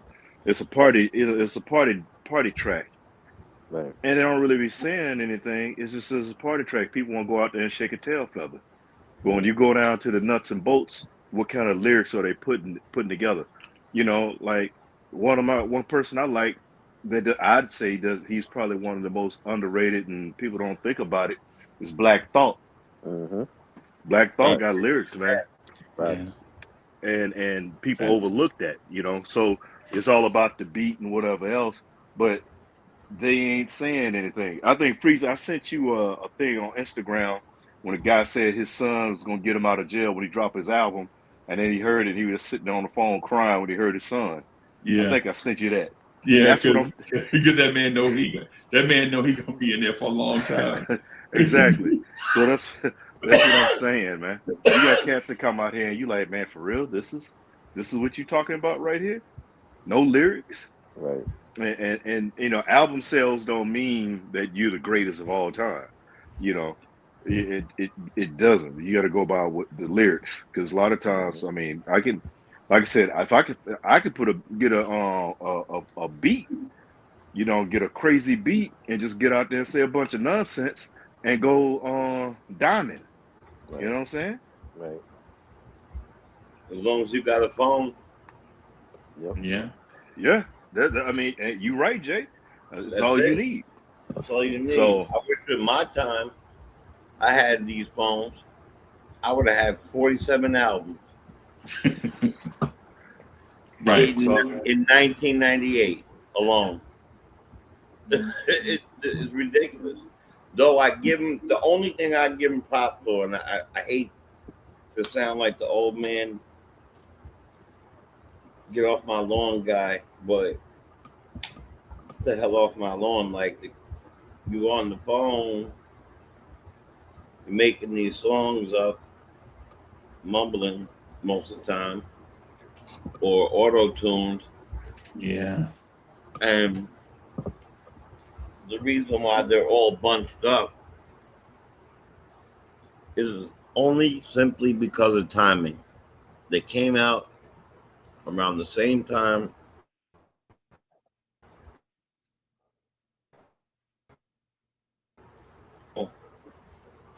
Already was downfall, and they put out ass shaking music or their age people music or whatever it was,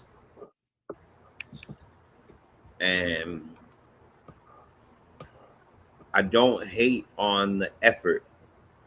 I think the effort is, you gotta applaud any artist's effort. If I'm talking about as far as effort, meaning production, putting it out there. But then you got a question of a lot of things after that. Like, who the hell is a listener of this? Back, like, if they're really selling that much stuff, and all I hear is, then I'm on this, get it. I'm like, who's listening? Sorry. Oh no, hey, Who listening to this? I hear you, Jay. I hear you. Hey, see, I'm like my baby. yeah, hey, and then you Right. throw in the ad libs, the skirt, the eat, Right. Skirt. Like, what do you mean? It was like I was on Instagram earlier today, and it threw up a past cipher, and it was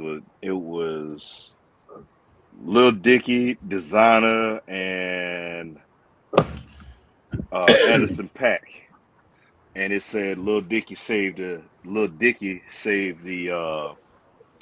Yeah. the cipher. Yeah. So, and I don't know if many people know who Lil Dicky is. I do. I'm a fan. But yeah, man, Lil Dicky's a bad man. Yeah. He's a bad man. He gets on there and he rips it. It's a different. He's different with it, but he rips it.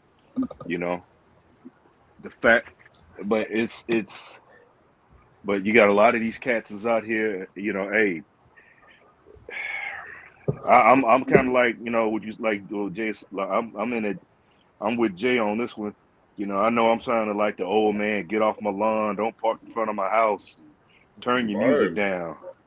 Go around the corner. Yeah, some of the stuff, man. Like my son wanted me to. It was a concert he wanted to go to earlier sometime this month. Right. And I'm listening to it. I was like, oh no, I need to be highly medicated to go in here and deal with this. And the thing about it is, my son grew up. I mean, he listened to everything. He listened to the Wu-Tang and the Quest, the Nas, the AZ, OC, Boot Camp Click. He listened to all that. He grew up. They grew up. All my kids grew up on that. Now you're talking music. Right. Yeah. So my kids grew up on it. But I'm sitting here like, yo, what's up with this? And then you're talking about lyricists. I saw AZ last Saturday. He came out here, came out to San Diego, came out here and put on a show. And just to hear the lyrics, and quiet as kept, San Diego actually has a hip hop scene here. It's not all West Coast like everybody think, because they had cats out here. It's like, what they were putting out, they just in the wrong. If they came out in the 90s, a lot of these cats is putting stuff out now, they would explode it. But because of how things have gone, it's how many, you talk about if you're not mumbling enough, or if you ain't popping enough pills or whatever, what have you. Right. And again, I know I sound like the old man, get off my lawn, but I need lyrics. I need more than just a beat. I need lyrics. Right. Give me substance. Yeah. Yeah, I feel like J Cole really had to do this little appetizer before his album come out to show people like these rappers like Lil Dicky is. Yeah. No, you right. I mean, Lil Dicky get on the mic and it's like I look for him. I've been on Apple, Apple Music or whatever, YouTube, whatever, see if he's popped up on something. I'm like, he need to drop another album, But then he'll get on with somebody and he'll kill it. I mean, granted, he's doing his TV thing, but he still kills it. He'll rip it. Yeah. Right. I'm gonna tell you somebody who's real nice. Locksmith. Oh yeah, Locksmith. Oh yeah. Dope. Oh yeah. Yep. Gold Locksmith is he is ahead and behind his times. No, I like Locksmith. He rips it too. You know, you got Oh yeah. cats that's out there like people don't, or well, they won't. But part of the thing is they won't go mainstream because they don't want to sell. They're not selling the soul. That was like KRS-One said. You know, I KRS could have made. One. Yeah, he said I could have made way more records than I did if I would have gone that way. But that's not me. You know, another Right. cat, OC was another. Is another. You know, I still keep in rotation. I think he got the greatest album of all time, bro. But you know, you gotta have lyrics. I mean, for me, I like lyrics. I like lyrics too, bro. You got to be saying, and you can't be lyrical like Cannabis and don't say nothing, no. Like I don't care about scientific theory and Timberland boots, bro. That don't go together. Even though you use a lot of syllables, you got to make sense, like what you saying. You saying, hey, so you muted, Freeze? Are you saying anything?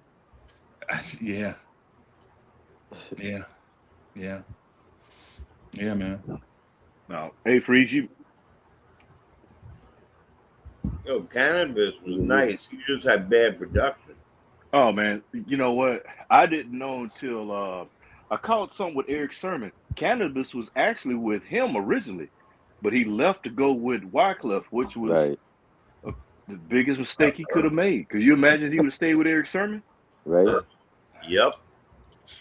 I'm trying to be a fan of him. You know. It's just something about him. I just can't. Bro. Hey, it's Freezy because I can't hear him. Yeah, it's breezy. You can't hear him? No, I can't Me? hear him. Wait. Y'all can't hear me? Y'all can't I hear hear me? you. I hear you. can. Yeah, Okay. I can't hear Try either. Let me try to get out and come back in. Maybe it's Okay. on my end because I can only hear you, Jay. Oh, okay. I hear everybody.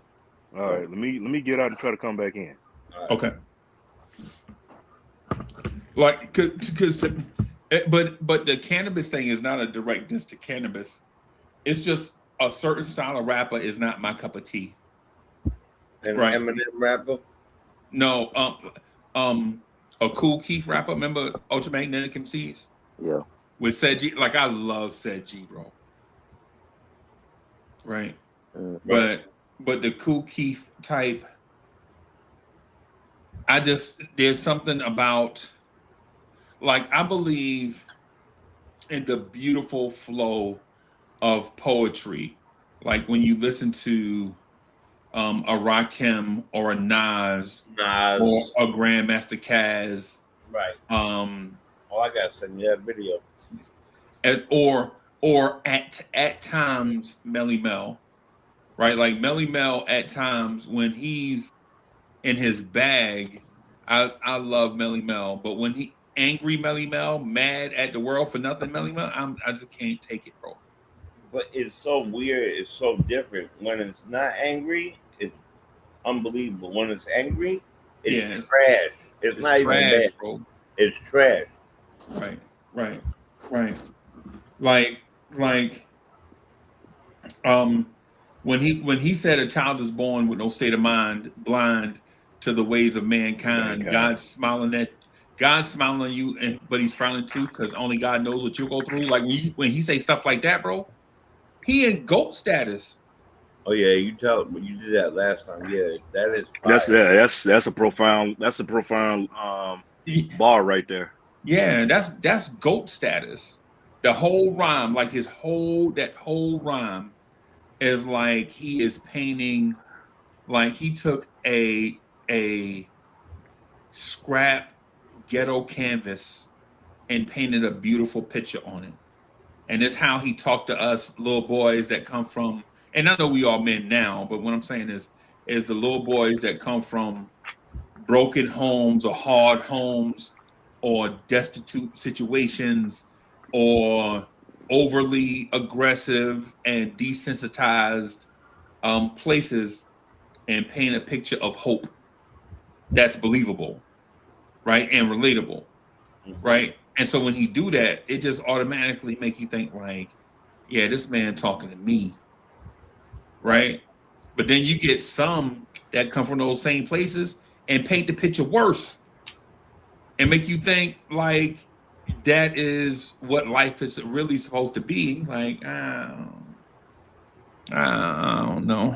I don't know. I can relate to it. I just can't live on it, bro. You know what I'm saying? Like I can relate to it. I just can't live off that. So, but that's me.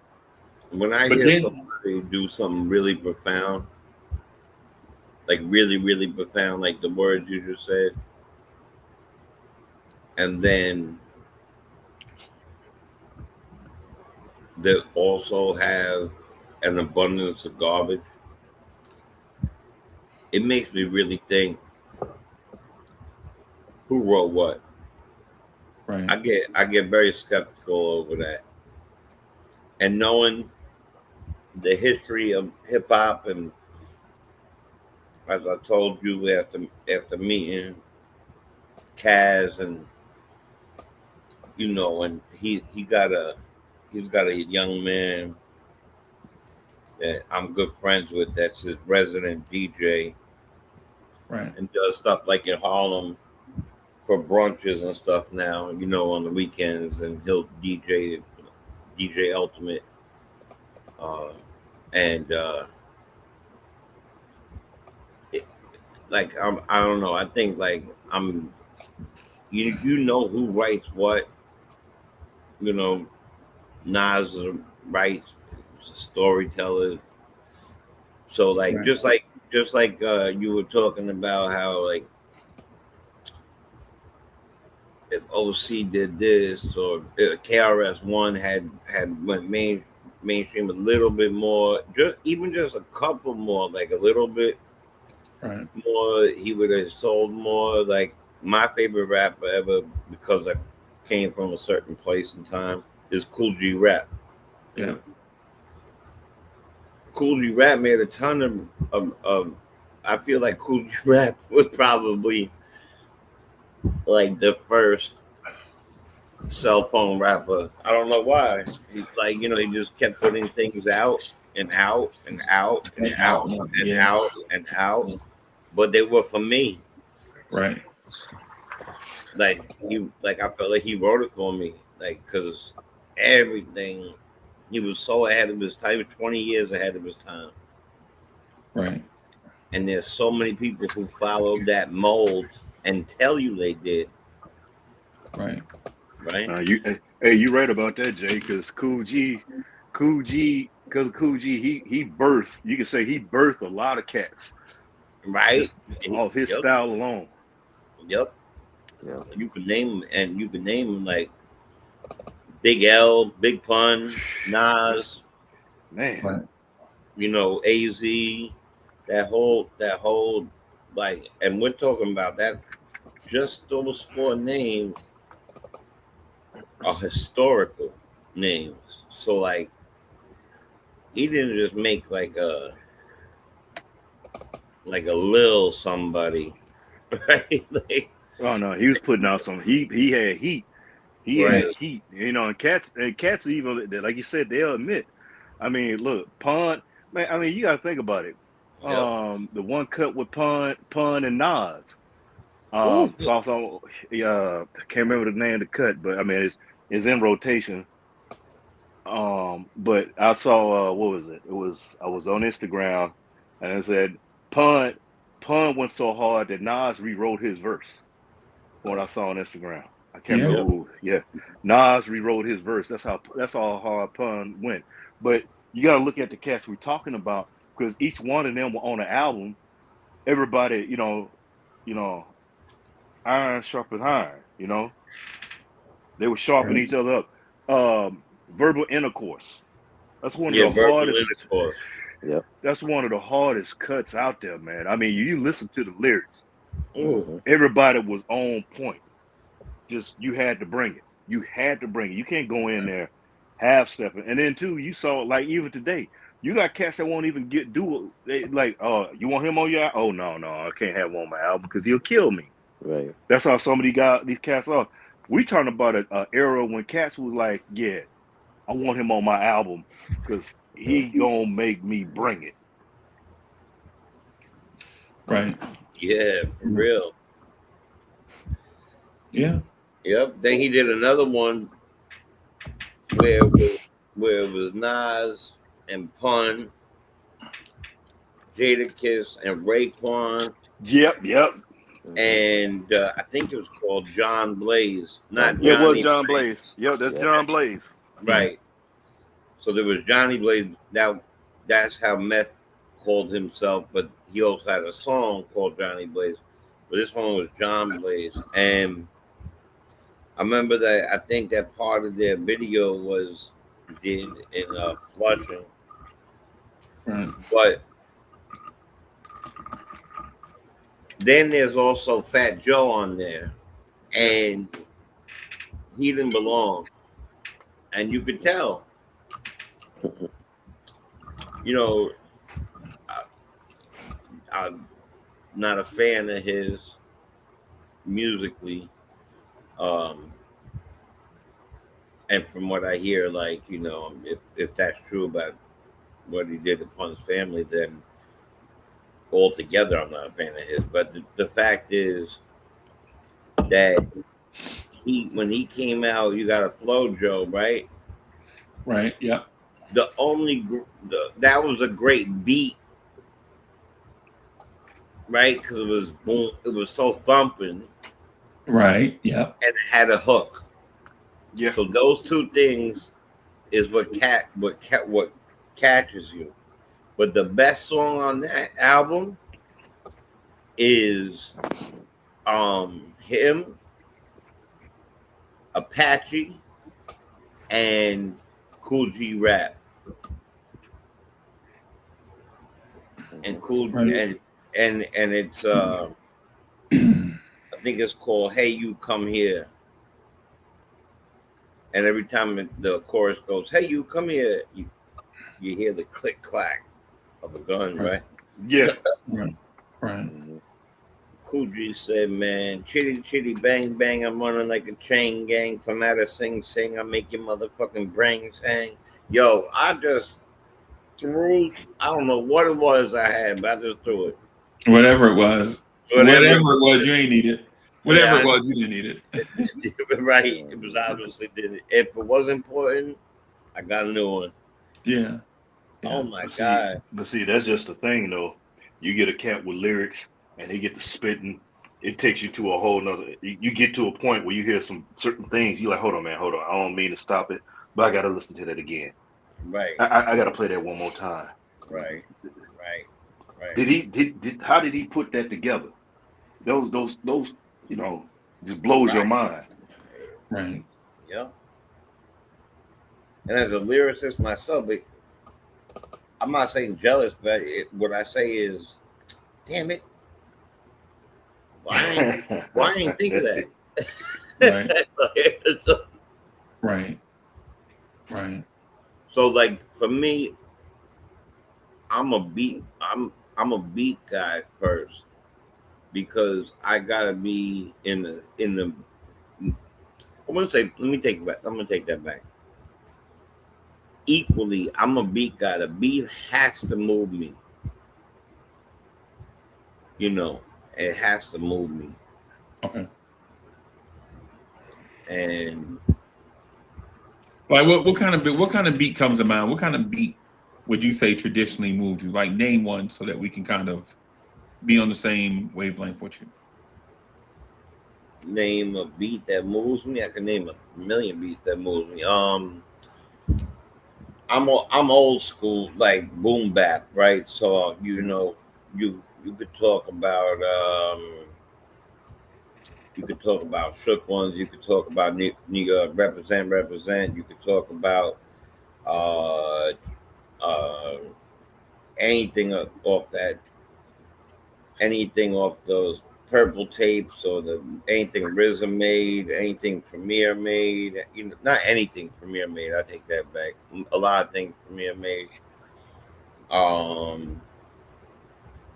lot, like I said, a lot of things that Havoc made.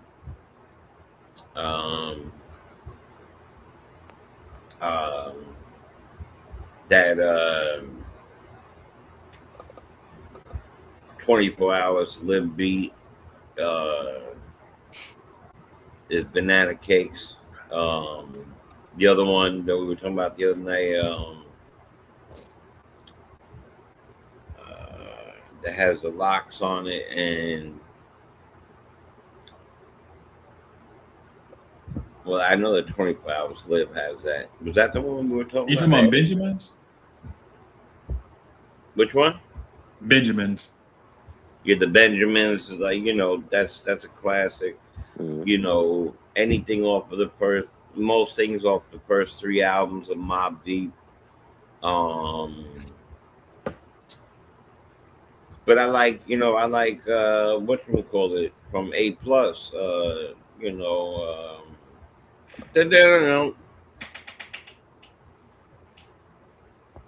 um,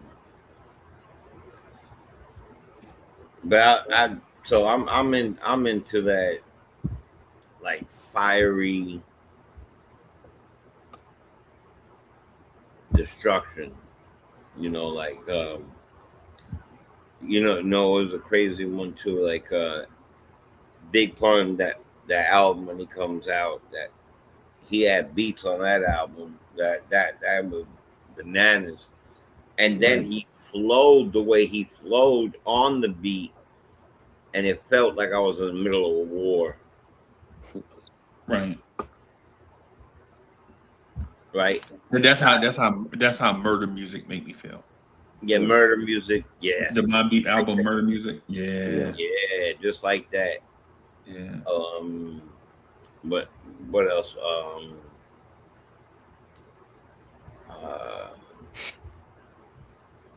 Represent. But yeah, murder music makes me feel exactly like that. Right. Triumph, Right. and I'm not even going far back yet, because that was around the time where beats started elevating because the equipment got better. Right. Right. That around that era, equipment got better and things started getting better. But even before that, I was into UBL, anything anything that Run DMC, the UBL and that whole album. The beats was fire, man. The beats was fire. Just crazy, bro. But Capital Punishment from Big Pun is like one of the sickest beats ever. Right. Right. The Run DMC thing, man, I gotta have a conversation with you. Let me just ask. Full disclosure, I'm gonna ask this question to Jay the Chosen One, and I already know the answer to it. But since the chat may not know the both of us, I'm gonna ask this question. Okay. Are you a hip hop scholar? Yes. Do you know the history of hip hop? Do I know that? History? Yes, the history of hip hop. Yep. As far as like when it came out, what happened with it, how it started. Yeah, pretty much. Yeah. I mean, yeah, for the most part, Okay. yeah. Okay. Because I have a beef with Run DMC and Run DMC fans. You have a beef with what? A beef with Run DMC and Run DMC fans? Yep. What's that?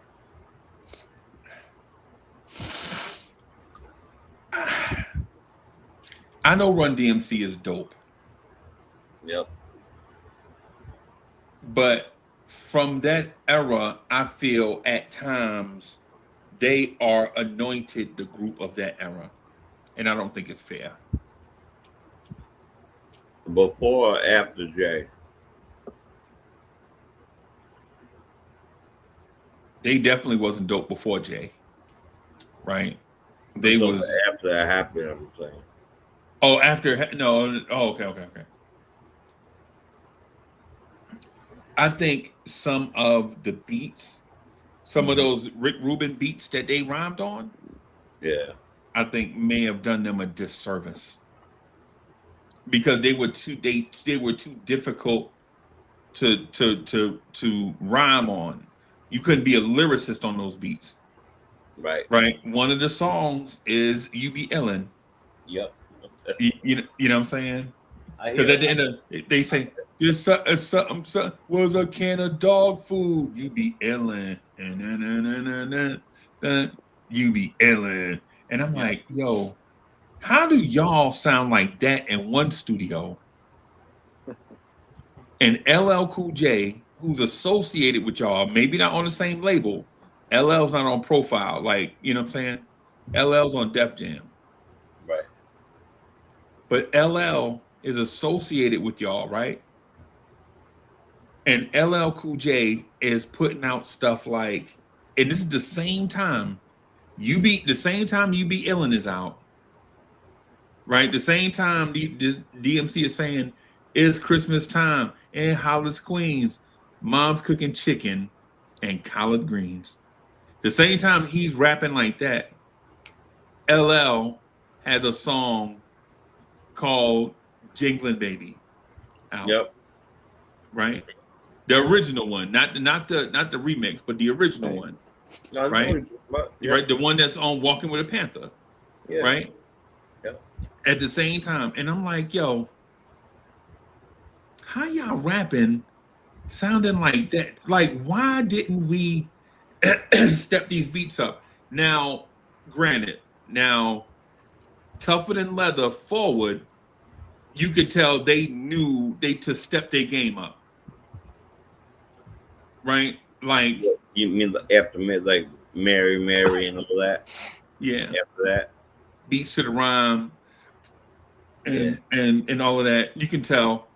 But even by that time, by the time Beats to the Rhyme come out, like I'm hearing young dudes, like 16 years old, say, "I'm your idol, the highest title, numero uno. I'm not a Puerto Rican, but I'm speaking so that you know. I understand and got the gift of speech, and it's a blessing. So listen to the lesson I teach." Right? That's completely different than You Be Illin. Then you be Ellen. Right. Right. So if you heard what I said prior to me saying You Be Illin, I said when I would turn my mood, I like stuff like You Be Illin. Yeah. And they have a special place in my heart because my father knew he did work on down Mac's father's house Okay. out in Long Island. Who I love, by the way. I love DMC, bro. And I love DMC. I would make him a saint right now, bro. do you know this? I told you a story. Remember? I don't know if I told you this. I was cutting school with my boys, and I hear Mary, Mary coming, and all of a sudden I look to my right, and it was a Cadillac, and Yep. and it wasn't Red Burn, it was Daryl Mack, Right. and he pulls up, and he said, "What you doing?" I said something funny to him, something about using one of his songs as a reference. And I think it was You Be Illin. And he legitimately, I'm not even joking, told me, "Yo, man, school is cool. Hop in, let me drive you there." Now, this is down Mac. I'm not thinking nothing crazy, but you should never do that. Right. Now that I know other things, but he did. He drove me to my middle school and talked me into going to school, and then lied for me. And I will forever have the most incredible love for DMC. yeah. And then when when you hear songs that have Jam Master Jay, like Yeah. I'm pretending it's me and stuff. You know what I'm saying? So like it's like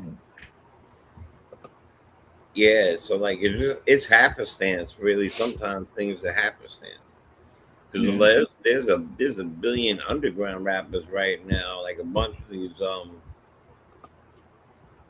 a lot of people who don't get their get. Remember last time I was trying to think of a. There's so many Long Island rappers and so many different things and Queens rappers at the edge that don't get their dues, Right. like R.A. the Rugged Man, Hmm. Yeah. Beast Mode. Bro, yeah, I mean, I got you, man. My thing with the Run DMC conversation Yeah, is always like you talk Run DMC. My preference from that era is Houdini, right? I felt like Houdini was the best group of that era, right? Because yeah, Houdini was talking about stuff that even as a younger person, like when Houdini was out, I was maybe what 12, 13, 14, maybe when Houdini was like out, like when they were out talking about relationships and friends, and they was telling me stuff about the party. When they was telling me about the freaks come out at night, bro, you ain't never heard no rap song like that before, bro. yeah, Like the freaks come out at night. Like legit, you go from Planet Rock and Jam on It by Nucleus,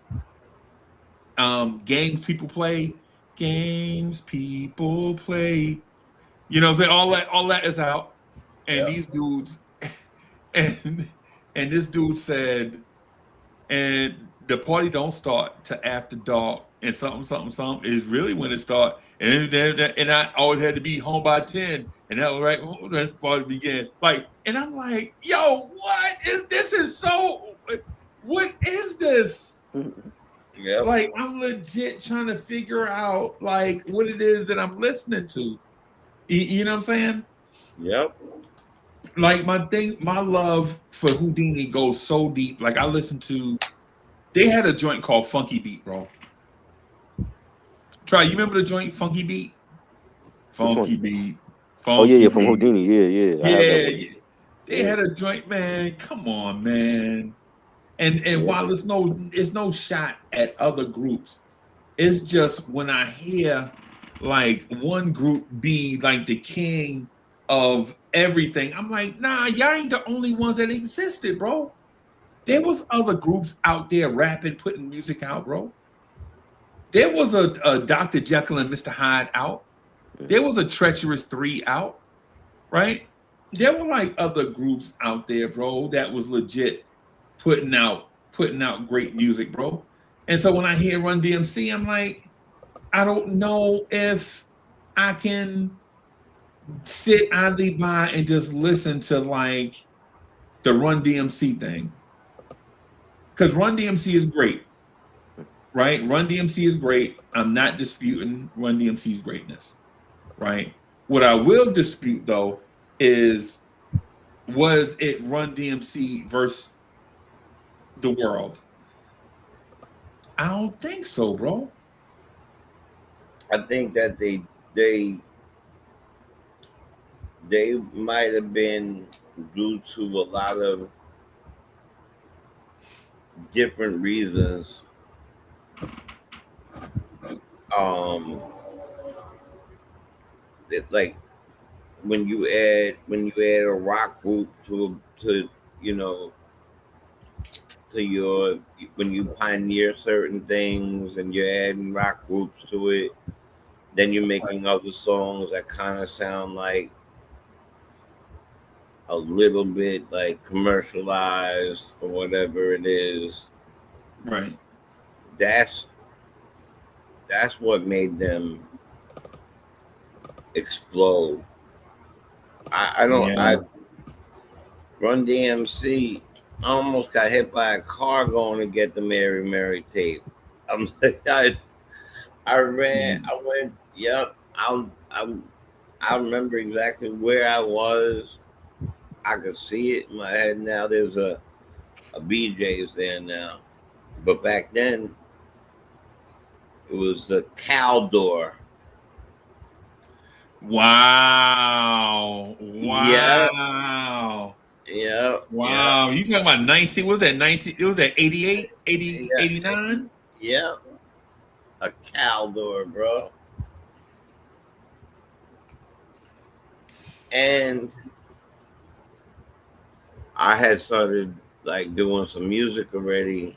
And prior to that, I would walk in and then walk out with like 3, 4 tapes, on my sleeve or something. I remember saving my money and buying that because when I heard how much, you know, how's, when the artists is taking their time, and I'm like, yeah, I'm buying this tape because I'm gonna support them. Right. And then when I didn't have no money, I was like, F that, bro. I'm gonna steal the next tape. but Yeah. Right. Caldor, yup. You could go in there, you could get that tape, and you get a fake gold chain, go out and act like you doing it. Yeah. Yeah. Hey, Trobber, where were you at on the Run DMC and Houdini thing? See, You the think thing I'm is just like, wilding out? yes, because Run DMC at that time, like growing up in the '80s, it was like they were like the biggest group at that time, and we didn't have a lot of rap groups to choose from. Yep. You had them, you had Cold Crush Brothers, you had the Treacherous Three, Houdini, African Mbata, you know what I'm saying? But it wasn't like a lot like how it is now. But Run DMC was like they were like the first to go platinum and get the sneaker deal with Adidas. They were on the late night shows, and they had the rap concerts, you know what I'm saying? And they were like, that was like the success at that time. It's like, yo, if you want a rap group and you want to be successful, you gotta be like Run DMC and Jam Master Jay. You know what I'm saying? And they gave us many great songs, and really, like, when you look at Aerosmith, like, some people say they were responsible for bringing back Aerosmith with, Yeah, with Walk This Way. You know what I'm saying? And they that was were. like my introduction to Aerosmith was seeing the video for Walk This Way. Right. You know what They I'm were. saying? And mhm, uh, No, go ahead, brother. I was just saying, right. Yeah, go ahead. yeah, yeah, and they did a lot. They did it. I think they really, when you see like groups now, there's a lot of groups, especially from the South, a lot of groups that they looked at New York City, and they wanted to be like a Run DMC or a Tribe or a Brand Nubian. You know what I'm saying? So it was like that just they just broke down barriers at that time for rap and for groups, and to show people, like, they can dress a certain way with the show toes and the leather jackets, and that's Right. hip hop, and have a producer, Rick Rubin, that did rock, and he was doing like rap albums at that time. And I just thought it was, they when we talk rap groups, they got to be it's always gonna be Run DMC for me, because that was like my introduction to them, was like, hearing Rock Box for the first time, and my Adidas and Peter Piper. You know what I'm saying? So it's always gonna they got to be in the top 10. Right, bomb. Yo, Yeah, yeah, you're They killing got it. to be in the top 50, bro. yeah, My bad, top bro. 50. What? I mean, You said Houdini he was said dope. See, sometimes he says ridiculous stuff. like, You got Houdini, I love Houdini too, and Houdini, they didn't get the same type of recognition like Run DMC. But I mean, at that time, it was like, I was just happy to see all of them in. You know what I'm saying? Just to see Houdini come out, and they doing their thing, and Run DMC's doing their thing, and EPMD. Like, we were just happy at the time. It wasn't like, I think it's more of a debate now, but it's like before, it was like, it wasn't like that. Like, I just was happy to see all these different artists, give their own contribution to the art form. I wish it was. I wish it was. I wish that was the story, Uh, right? But that's not the complete story. The complete story is there were people out in the park plugging turntables up into lampposts, DJs who you haven't heard of trying to make a name for themselves. And they had rap crews, and they had dudes trying to make names for themselves, battling other rappers, honing their craft at the park, where you didn't win no money, but your name was on the line. If you lost, you had to get a damn job, Mm. right? And Yeah. then listen, I know Jay, listen, I'm not trying to get you in the middle or nothing, right? But when I learned hip hop, there would be a party at a park and there'd be two DJs there, right? And they'll bring their crew and they dancers and they rappers, and they would battle each other in the park. And whoever lost, they had to go get a job. They couldn't be a DJ or a rapper or a dancer no more. That's how cutthroat or live or die hip hop was in the beginning, right? Right. And then I watched Run DMC, who was a very curated and protected hip hop group, put out music, right? No, if you remember, nobody ever battled Run DMC. They knew, Ever. they Ever. knew better. Yeah, they knew, because they knew Russell Simmons would in their career Yeah. if they messed with Joe. But Joe was not a rapper.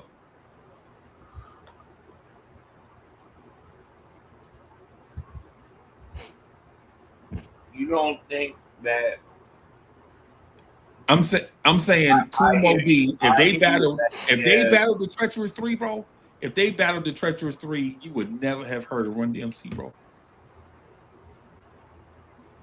Mm. That's all I'm saying. I'm saying that Run DMC had some nursery rhyme, got away with Humpty Dumpty. Yeah, man. Yeah, did I feel like they got away with some of that stuff? Sure. Yeah, they had nursery rhymes, bro. But I They still had a love joint named Peter Piper Picked Peppers, but Run and Right Rhymes. Run Right Rhyme. Humpty Dumpty fell down. You gonna die. Yo, let me tell you something. Still, it turned a lyricist like myself into a love, and I hated. To this day, I still don't like if I listen to an old album, I'm not into those Humpty Dumpty type things. But it was the delivery, it was the way Jay cut on the album, it was the way they went back and forth, and there was a break between it. It was a way where, just like this, it was it was the timing. It wasn't just because they did. Were they the absolute best lyricists ever? No, hell no. Were they the best performing? Did they know how to put music together? Did it go well? Did they do it? Did they bounce off each other? Yes. Did they mix genres together? Yes. Look, I'll just say it straight up and down.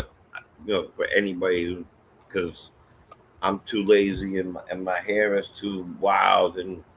But look, you might not know this, but I'm Italian. Boom. All right. Yeah. I wanted to put that out there just in case. Look, this is what I look like. We're ready to go. Right? Right. And maybe you didn't know that. Try, and maybe some other people didn't know that. But I didn't listen to any rock and roll in my life until I heard that song. Walk This Way. In my life. Because I just only listened to hip hop. I only like that something with a beat on it. Now I listen to other stuff. I love Motown. I love Michael Jackson. I love Stevie Wonder. You know what I mean? I loved a lot of other things. Stevie Wonder is actually my favorite artist of all time, but we're talking about hip hop. And it made me listen to more. It expanded my palette. You know, just Walk This Way alone expanded my palette. I went out and started listening to different things, and then when sampling came along, it made it easier because I was already ahead of it. You know, I wasn't so ignorant anymore because I just didn't like and I played drums as you know, and I would learn how to sample them and put the things on that and do different stuff. But I think they marketed brilliantly, and you know, That's basically what I'm saying. That's basically what I'm getting at right there. Like when people tell me Michael Jordan was the GOAT, right? What I would say is there was a machine behind Michael Jordan called Nike that made us believe Michael Jordan was the greatest thing to ever breathe breath, right? And he was protected. You couldn't touch Mike, right? Like legit, if you think Joel Embiid get foul calls now, look at Olajuwon and Michael Jordan in the 80s. You couldn't touch him, right? In the era where Pat Ewing was getting his brains beat out, you couldn't touch Michael Jordan, bro. You couldn't. I was there. I saw it with my own eyes. Run DMC at the same time, we're saying Run DMC and Aerosmith. There was a song on the radio called Eric B. is President. Yep. Right. Now, we can say nostalgia all day. Like, oh man, the Aerosmith song, it was groundbreaking, all that stuff. Yep. But at the same time, there was a guy saying, thinking of a master plan. It ain't nothing but sweat inside my hand. Right? He was dig deep into my pocket, all my money spent. I dig deeper and still coming up with lint. Right? This is what this guy is saying. At the same time, Steven Tyler grabs the mic and says, walk this way. And they doing that dance where they shuffling their feet to the side. Yep. Walk this way. Walk this. And you know who did that? Same dance? Me and Try. Right? Yep. I was doing that. I believe it. Yeah. I believe it. You know why? But you know like, who was. But at that time, no disrespect to y'all stance, right? No disrespect, and I'm not saying that y'all are wrong in y'all opinion. All I'm saying is I'm on a different side of the table, because at the same time I'm listening to Walk This Way and they doing that dance where they shuffle their feet to the side. I'm listening to a dude says, I get raw, RAW, a terrorist, here to bring trouble to. And on that same original raw track, a new voice is being introduced to the world. The original raw recording has 2 MCs on it. And both of them are considered the GOAT, right? One of them you mentioned earlier, in Coogee Rap. Yep. And the other one is Big Daddy Kane. Big Daddy. Right. Yeah, but let me just say that. Let me ask you a question. I'm a lyricist. The people that I named when I first got in the room, I love Run DMC. Now I love them even more from this conversation. Right. So thank you. But do you not think I love what you just said? Of and course. even more than Run DMC. But Run DMC was like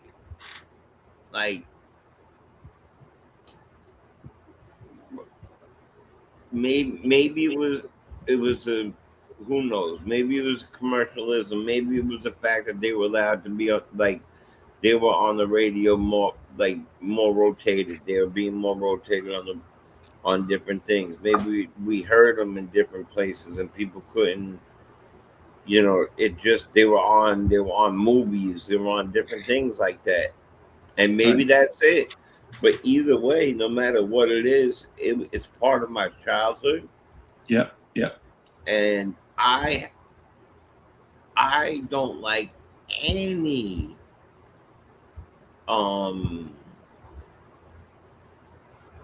Humpty Dumpty type of, what do you call what like what do you call those things? I got 4 kids. Nursery I'm trying rhymes. to ask people. Nursery rhyme. Thank you. That's exactly what I was thinking of. I Mhm. got 4 kids and I couldn't think of the damn thing. Nursery rhyme type of rap at all. I can't stand it. And I still don't put them in that category. And I can understand why you do at the same time. My thing is with Run DMC is not that they were not great. What I'm saying is, I don't believe we should anoint them the goats and erase people that were out at the same time. That's all I'm saying. Like, I'm not saying that Run DMC was not great for its time. They were great for their time, right? But at the same time they were out, man, African Bambaataa and the Soul Sonic Force is out, right? Soul Sonic Force. Remember that? Mhm. Remember, dude was like, zzz, zzz, zzz, zzz, zzz, zzz, zzz, zzz, zzz. Right. That's all I'm saying. At the same time that Run DMC is out over street beats, Houdini embraces technology. Remember, Houdini was not signed to a American. They had to go to Britain. They were signed to Jive, who at the time was a punk label. Yeah. Yep. With Thomas Dolby. Remember, Yep. if you don't know who Thomas Dolby is, then you don't know innovation. She blinded me with science. Yeah. So when I say Run DMC is great, but they are not the kings of rock, I'm not disrespecting Run DMC. What I'm saying is, it's like if somebody says to me that, oh, I heard of the podcasting thing, you do that same thing that Joe Budden does. In my mind, Uncle Freezy is better than the Joe Budden podcast, in my mind. Right? In my mind. Right? The difference between Uncle Freezy and Joe Budden is resources. Is what I'm saying. And also time. Like, Yo, anybody in here ever made music, rapped or sung? Anybody in the chat? Have you ever made music? Like, whether you rap or sang or made beats or scratched a record or whatever. I'm appealing to that group. If you ever made music and then people come to you and say, oh, you do that thing that Nas does. Are you talking just to the chat? Yeah, I'm talking to everybody, whoever can hear me. Then me, I do. You know what I do? And yes, I have heard that. And yes, my answer to them has been, depending on the person, I would say thank you. Right. If you tell me that I sound like Nas, I'm gonna say thank you. Right. But then I'm gonna say probably something really slick and absurd, like go tell Nas he sound like me. Amen. Amen. Bim. Because Bim. I don't need to say be anything like else. me. Pardon me. Yeah, bro. No, I said because no one's supposed to be better than me. In my mind, nobody. Right. And I tell Soulfinger this story all the time. Right. I legit was a kid when I used to hear Jimmy Spicer, Eddie Chiba, DJ Hollywood say, "I'm a star, drive a big car, ride with me, and we'll go far." Ho! I was there for that, bro. Mm-hmm. And if you don't forget the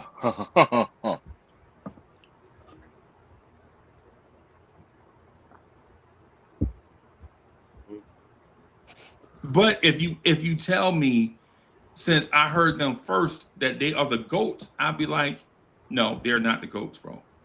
They did it first, and they deserve credit for being part of the originators. Mm-hmm. But they're not the greatest. Would you, Freeze? Would you call them pioneers? Call them the original pioneers of the game? I would call them pioneers because they deserve mad respect for breaking ground. That's what I would say with Run DMC. They're pioneers and they legit ruffled the bushes.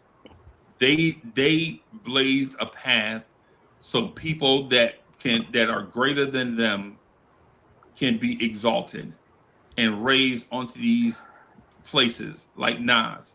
There is no mass appeal without Jimmy Spicer. Mm-hmm. See, absolutely. And you saying that made me think about a interview I saw of DMC, and he was talking about when Rakim came on the scene. You know, he's saying his limo driver was like, man, hey, this cat is, you know, he was talking about how good Rakim was. He's like, well, I don't want to hear about no damn Rakim at the time, but then he even said himself. He said, I listened to it. I said, he's like, yeah, he dope. He dope. I can't say nothing about it.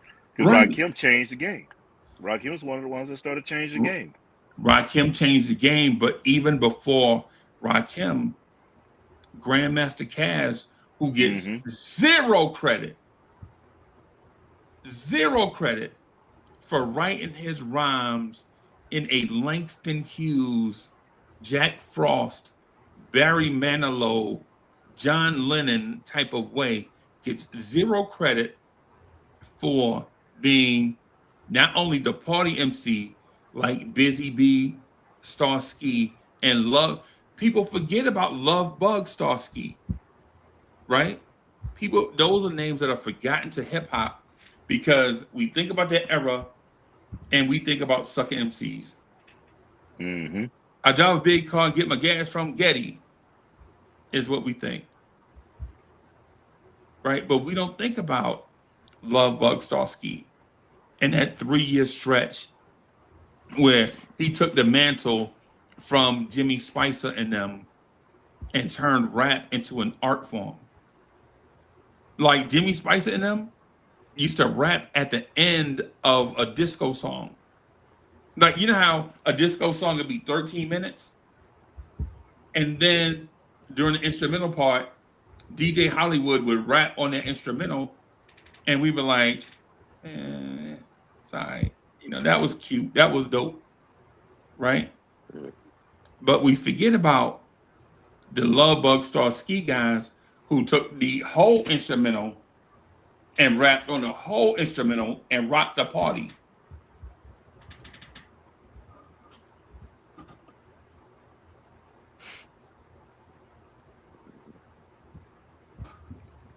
Like legit, there are guys in hip hop that we forget their names and don't give them credit for carrying the torch for us.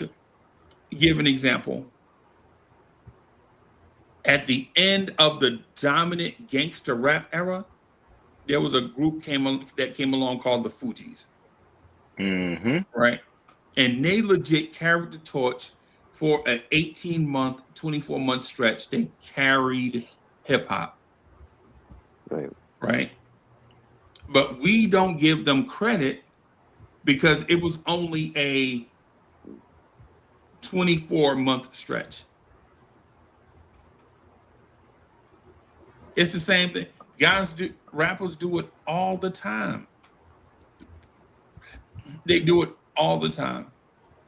Like, people legit will carry hip hop for a stretch, and we forget. Like, how do we forget about the native tongues stretch? You know, that's a good point, because a lot of, you know, you hear somebody talk about somebody in the native tongues, or unfortunately we lost, with with some of the death that's going around, but nobody talked about that run, because they had a good little run, and the native tongues was rather deep. Yeah. You know, Jungle Brothers, Black Sheep, Queen Latifah, De La, Quest. You know, they had a good stretch right there. Yeah, that's all I'm saying. Like, I'm not a hater. I'm legit a diehard lover of hip hop. I remember being 11 years old, sitting on my stoop on Van Nostrand. And I remember hearing Good Times, right? Good times. We all love good times. And the DJ messed around and mixed in the Sugar Hill Gang. And a dude came on and said, a hip hop, the hibbit to the hip hop. You don't stop the rock to the bang bang boogie.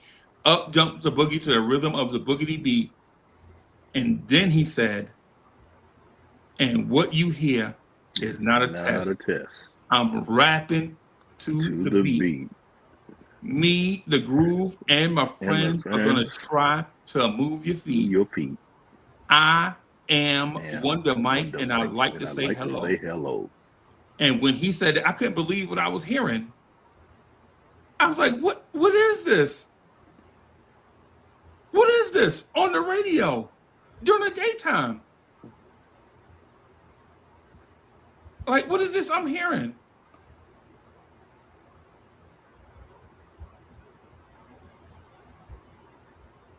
And not only was I blown away by that moment, I knew exactly when I heard that, I was like, music will never, ever be the same because of that moment. Now, mind you, during this time, around that same time, Curtis Blow had a song out called Christmas Rapping.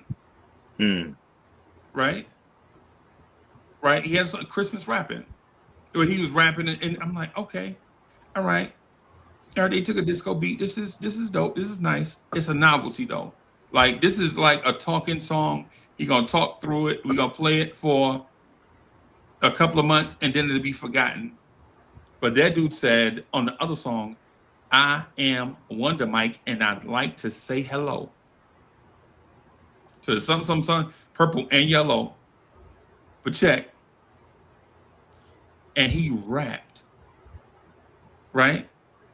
And we forget about the Sugar Hill Gang in that moment, how they carried hip hop for a 3-year stretch. For like a 3-year stretch, you could not turn on your radio without hearing the Sugar Hill Gang song. Anywhere, everywhere. Yep.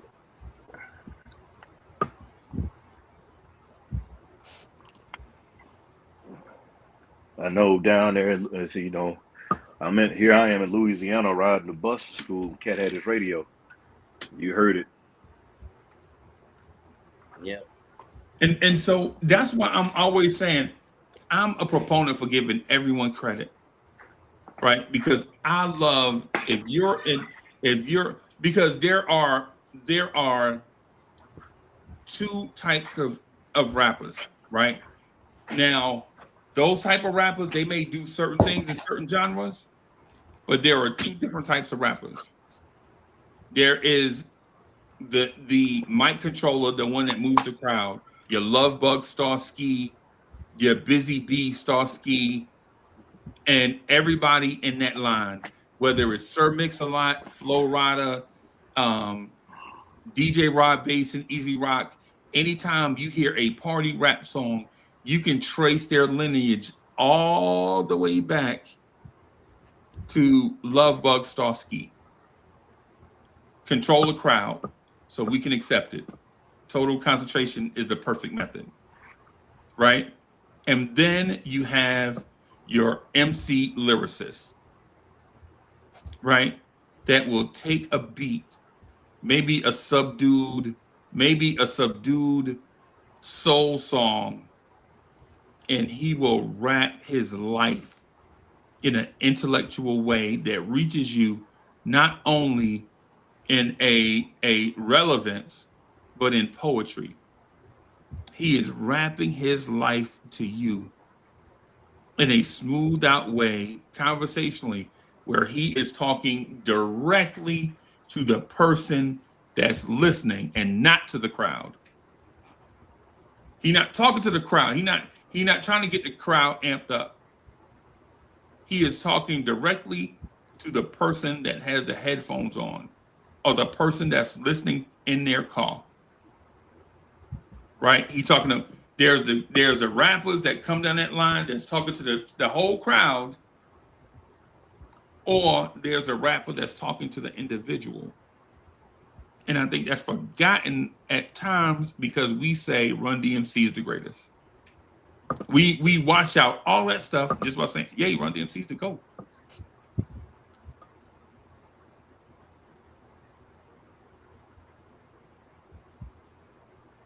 And listen, I understand that people are gonna in general, people like both.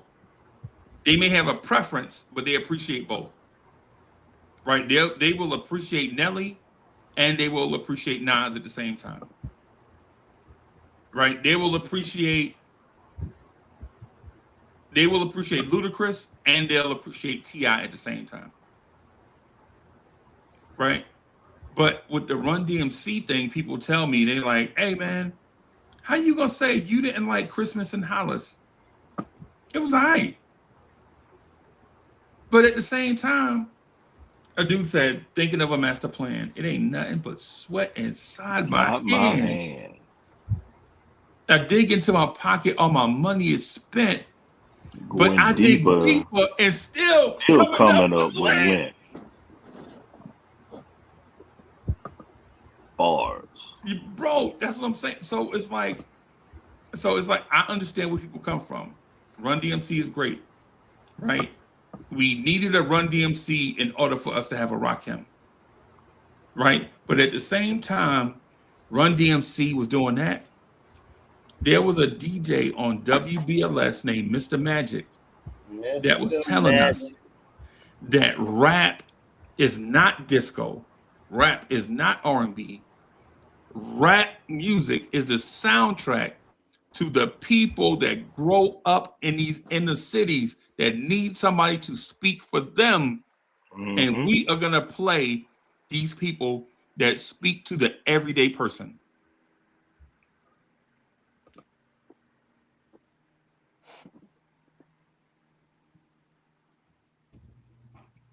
Try, you see how passionate I be getting about hip hop, bro? Yeah, I see. Hey, my bad, Joe. I shouldn't. Oh no, you in your bag. I'm enjoying that. Go ahead, get it. Yo, you don't tell the truth, shame the devil. Yeah, I shouldn't, right? But for every listener that loves getting jiggy with it, getting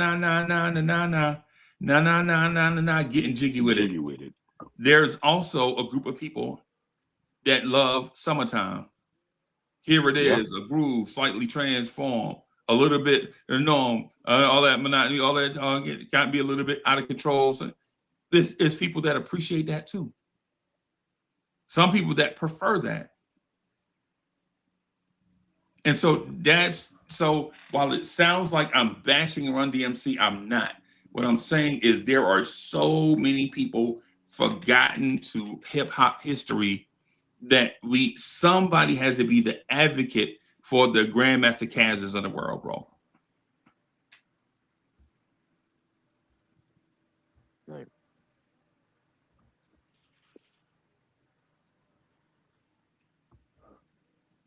My bad, Jay. I ain't trying to ruin your Run DMC experience, bro.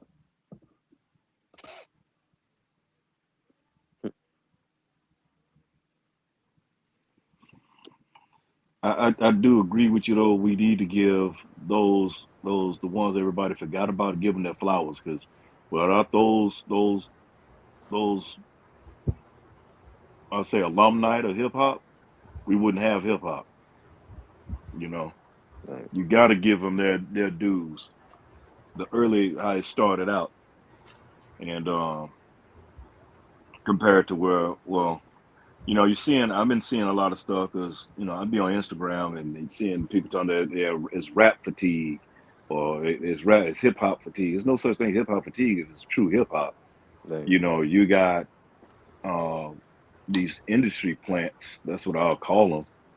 You know, you got somebody that no talent, and they're giving them they're getting all this exposure. You know, and I think what's going on now, hip hop is resetting because it's resetting itself.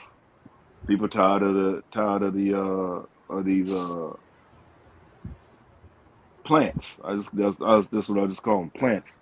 You know, a lot of these guys, everybody was sound. Right? Remember, we're going through this period where everybody sound alike. You know, you couldn't tell them apart because they had the same sound. But you know, from those days of the Grandmaster Caz all the way up, everybody had their own sound. You had your own style. Right. And I think it's going back. But, you know, the best stuff is not the mainstream. See, I don't, you know, back in the days, everything was, I mean, hip hop was mainstream, but it wasn't commercialized, if I'm making sense. Right. Yeah. You know, they're trying to commercialize it, squeeze every ounce out of it, and it took the essence of what it was, you know. And a lot of them this day and age didn't care about how smooth, how strong their pen game was. Excuse me, they don't care about lyrics and bars. They want to have they have like a half a bar and then a beat. Right. And a hook.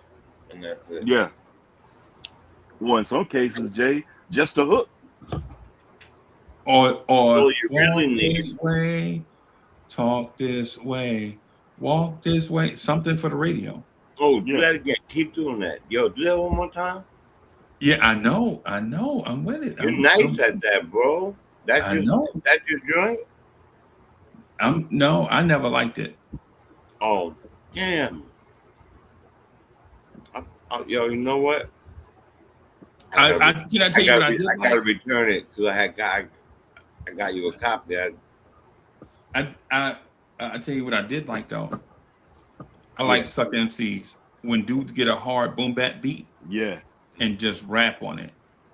Yeah. Suck MCs, let me tell you, Suck MCs, Dumb Girl, Peter Piper is my favorite. That's my joint right there. I actually like Raising Hell. Raising Hell was the other one I like. Yo. Yeah. So even if Peter Piper had nursery rhyme words, the flow was dope as hell. Yeah, the flow and the timing. And the You know. timing and the way they connected together. See, that one's my daughter. My daughter and I we used to that was like our cut right there, and we used to go back for who's gonna do what. That was her thing. Still to this day, she's 31. Still to this day, we do the same thing. See that? That's dope. You see that? I'm not a big fan of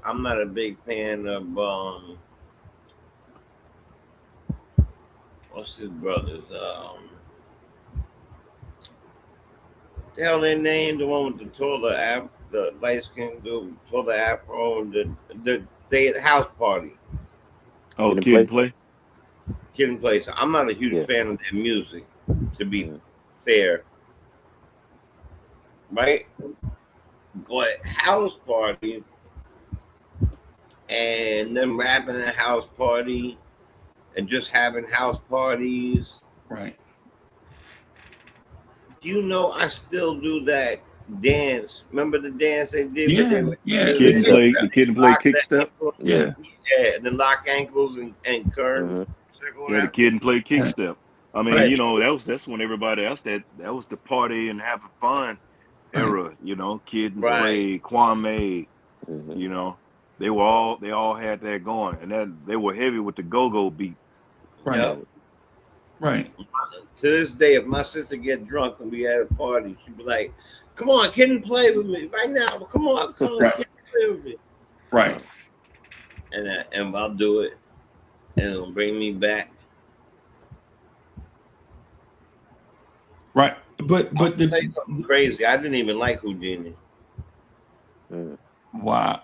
Okay, so Houdini was probably a little bit too old for you. Might have been. Yeah. No, I always think they were probably they were one of the most underrated Yeah. groups. I mean, because the first album, like you said, like Freezy brought up before, they were on Job and they had to go to Britain, and it Right. was real techno. But when they came back with the second album, that second album, Friends, 5 Minutes of Funk, Classics. One Love, Right. Classic. yeah, Mhm. Escape, you know, Oh, and might I add, original music. yeah, Right. When you heard doom doom doom doom doom doom doom doom doom doom doom doom doom doom doom doom doom doom. I need a Give break. you the break. Gotta get away. Break. Like when you heard it, you like, yo, yeah. they didn't just take the hottest disco joint and rap on it. Right. They created something original. hmm Mhm. That's one of my favorite cuts, Escape, because you can always relate to that. Everybody, I mean, you still relate to Escape still to this day. Right. Right. Who can't relate to Escape or Friends? How many of us have them? Mhm. Yeah. Friends. Before we go any that. Any further, further, let's love be that. friends. yeah, yeah, man. Yeah, Friends One is my- love. Yeah, Yeah, Friends is my shit. Love yeah, that. yeah. That's what I'm saying. Like that 5 minutes to funk. Like, Yep. Freaks come out at night. yeah, Yeah, bro. Friends is my- look, I don't dislike them, but I still like Run DMC a whole lot better. Okay. And look, I'm an MC. I'm gonna challenge you to go back and listen to Cannabis again, but don't listen. But find the mixtapes where he did it. He's better on mixtapes. He's better on Right. mixtapes. Killer on Um, mixtapes. He got, you know, because you know he and Keith Murray did an album together. Yeah. Yep. Underground, remember Underground Under King, Gods? Under King, Under Gods, yeah, Under Yeah. Gods. Under God. Yep. Crazy. You know, and a lot of I them got were more Cannabis. lines than 1,000 pair of Adidas, and more lines than the Bible quoted by Jesus. More lines. That, go ahead and find it. That You is. know, Oh my God. he should have, like I said, if he would have stayed with Eric Sermon, it would have been a whole different animal. I'm You telling start you. looking at if you stayed with Sermon, man. You know, and like you said, you cats can make the mistake and leaving the right producer to go somewhere else. Nothing against Wyclef, but Wyclef should have never produced that album. Yeah. You know, Liz. the way he was Yep. with his lyrics, the way he was, he Right. needed Eric Sermon or Right. Primo. Yeah. You know, Right. Or he could even use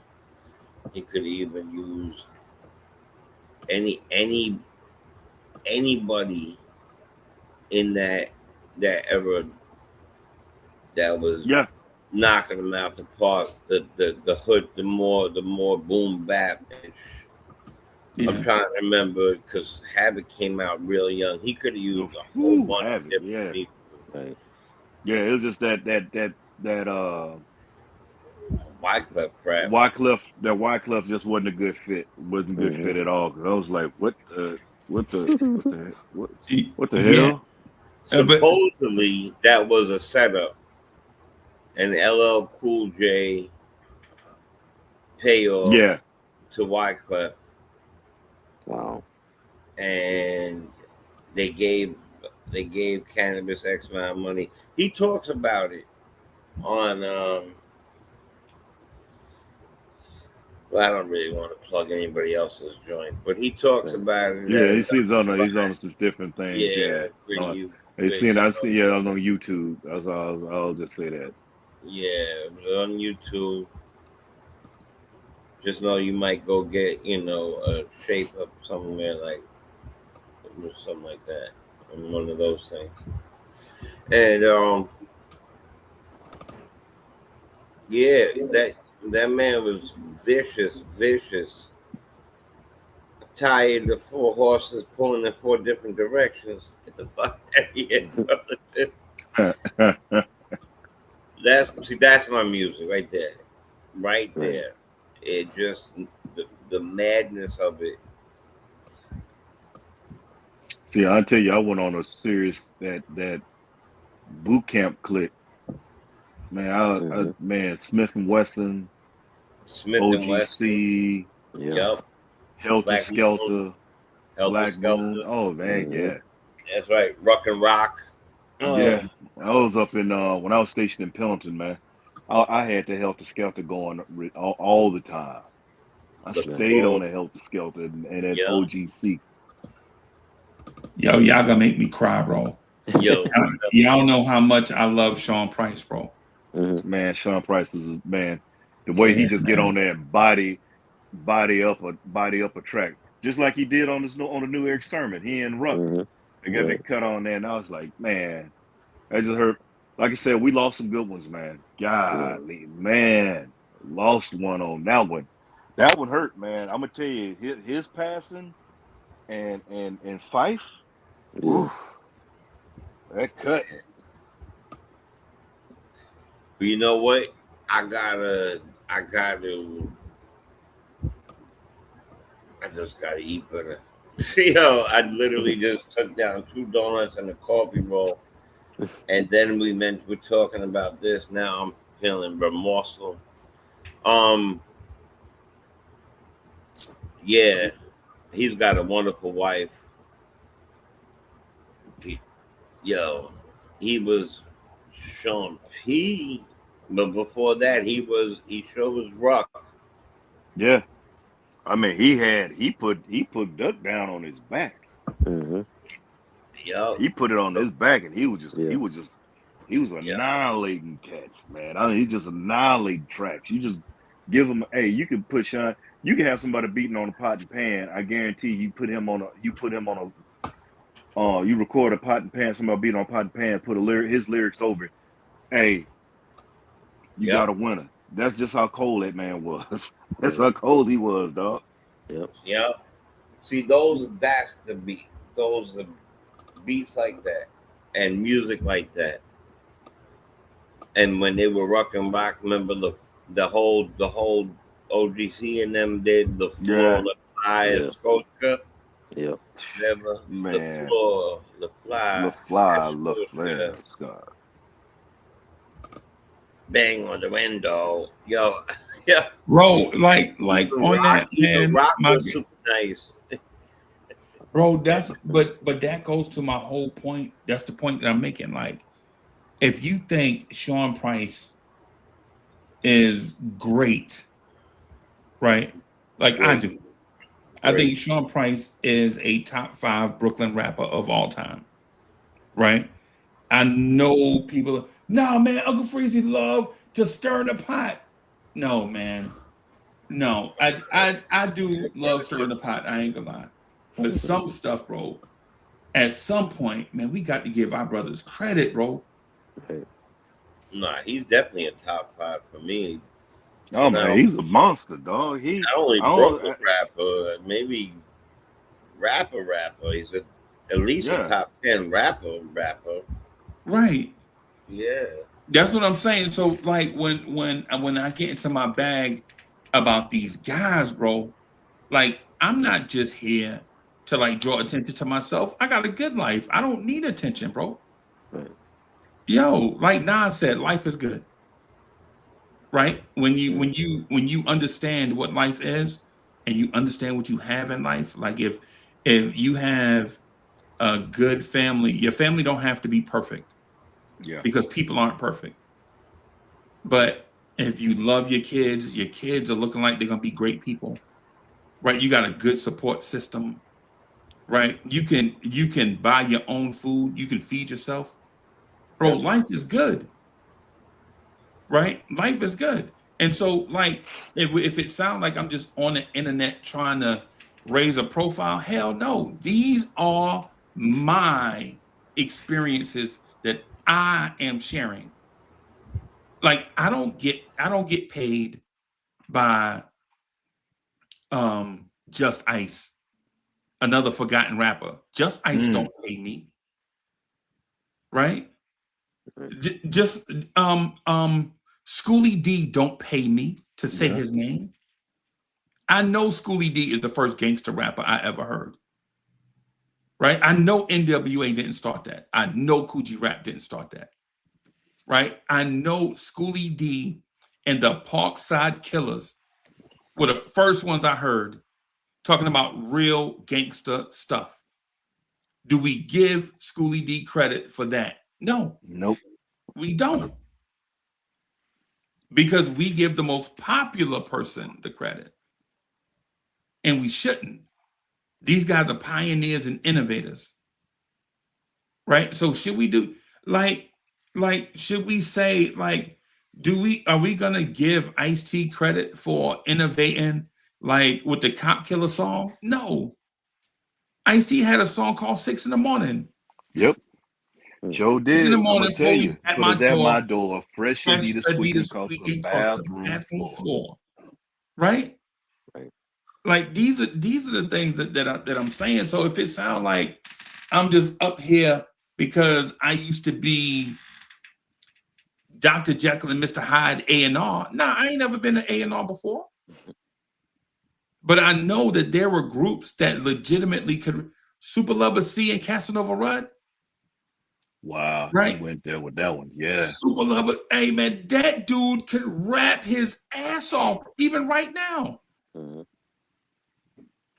Even right now. That's why I'm saying, like, when MC Shan said, and MC Shan said this on a song, he said, hip hop set out in the park.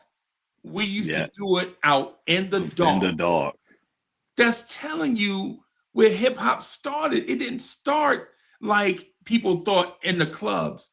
Those dudes were rapping in a club, right? Those dudes got free drinks. They got in the club free, and their personality was big because they threw great parties. And so they could go to Studio 54 and be like, I drive a big car, I'm a star. Huh! They could say that because they brought people to the party and they rapped a little bit. That wasn't hip hop. Hip hop is a culture. Hip hop is the way we live, the way we be wearing our swag, the type of shoes we wear, the kind of rims we put on our car, the way the whole we wear mentality. Yeah.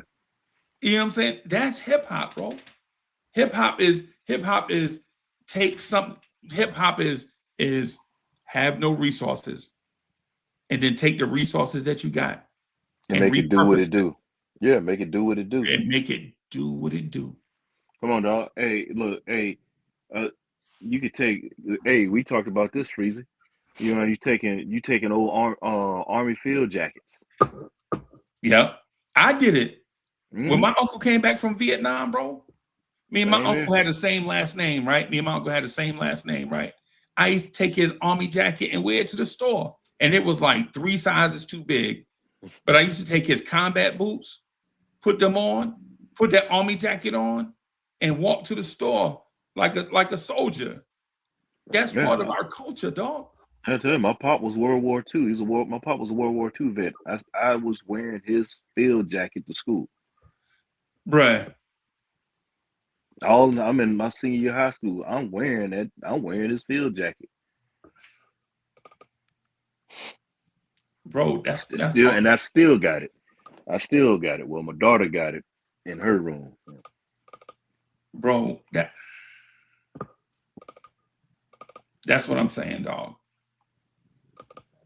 That's why that's the reason why I be so passionate about when people tell me that Kool Herc started hip hop. I'm like, how the how a 20-year-old dude gonna create this that we have? That dude didn't know he was starting hip hop, bro. And I'm not taking nothing away from him, right? Like, I legit want to give credit to everybody that contributed. But Kool Herc throwing a party in August before kids go back to school, he didn't set out to start no hip hop, and it didn't start accidentally either, right? Like, he didn't accidentally set off a thing, right? Man, our uncles and them, our pops and them, our grandfathers and them was coming back from Vietnam, and they was coming back to their hood. The struggle, drugs were rampant. Veterans couldn't get jobs. They out there hustling on the street, trying to make a living. Yeah, they frustrated, and nobody want to hear what you got to say, and that became the voice. It was the voice of the streets. That's why I love Soulfinger, bro. That's why I love Soulfinger, bro. Soulfinger #1, bro. That's why, bro.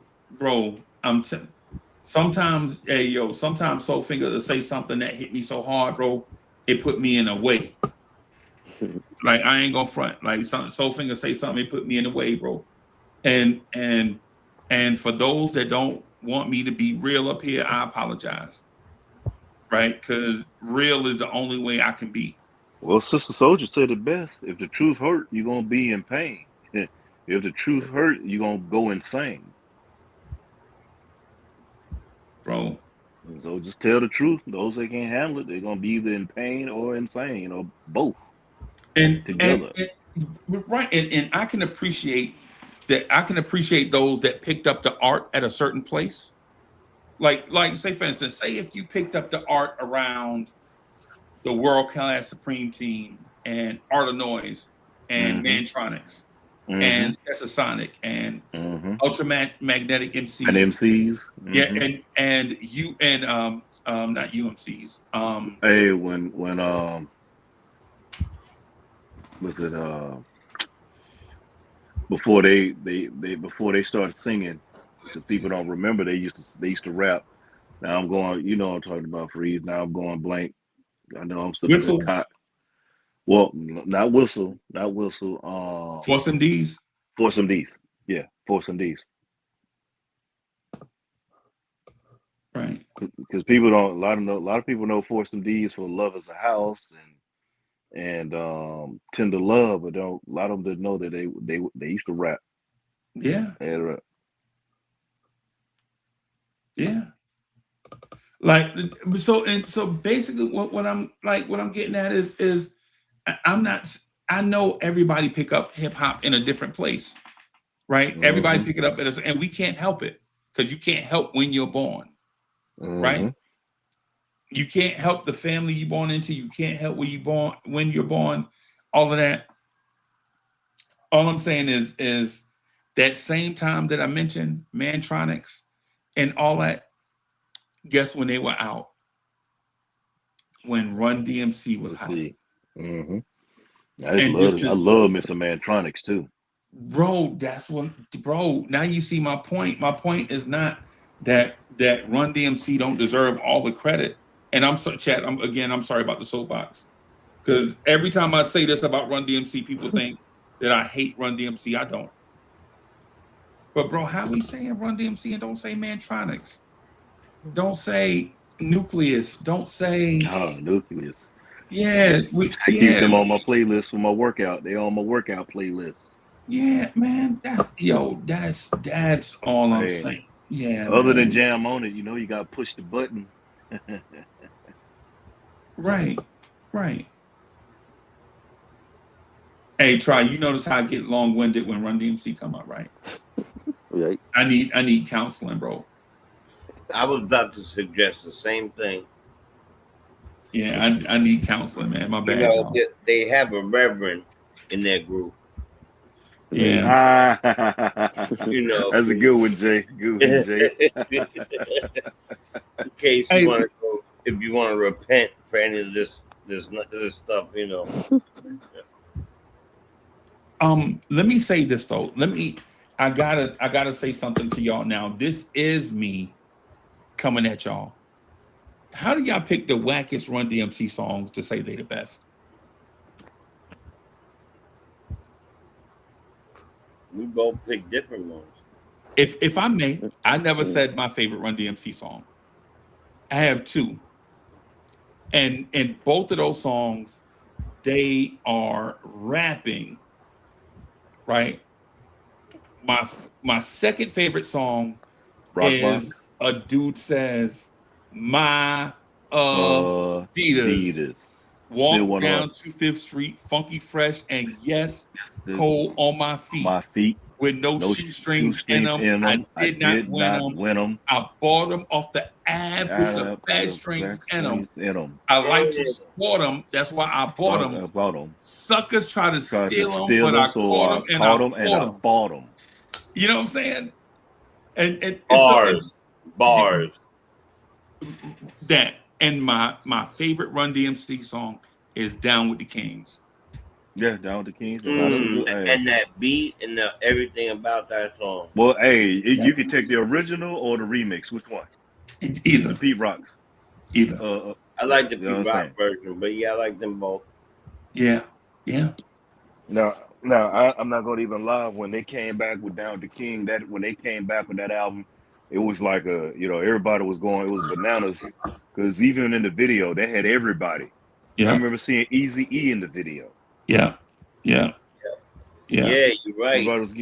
Everybody was in that. You know what I'm saying? Yeah. That's because Run DMC with the Kings. Mm-hmm.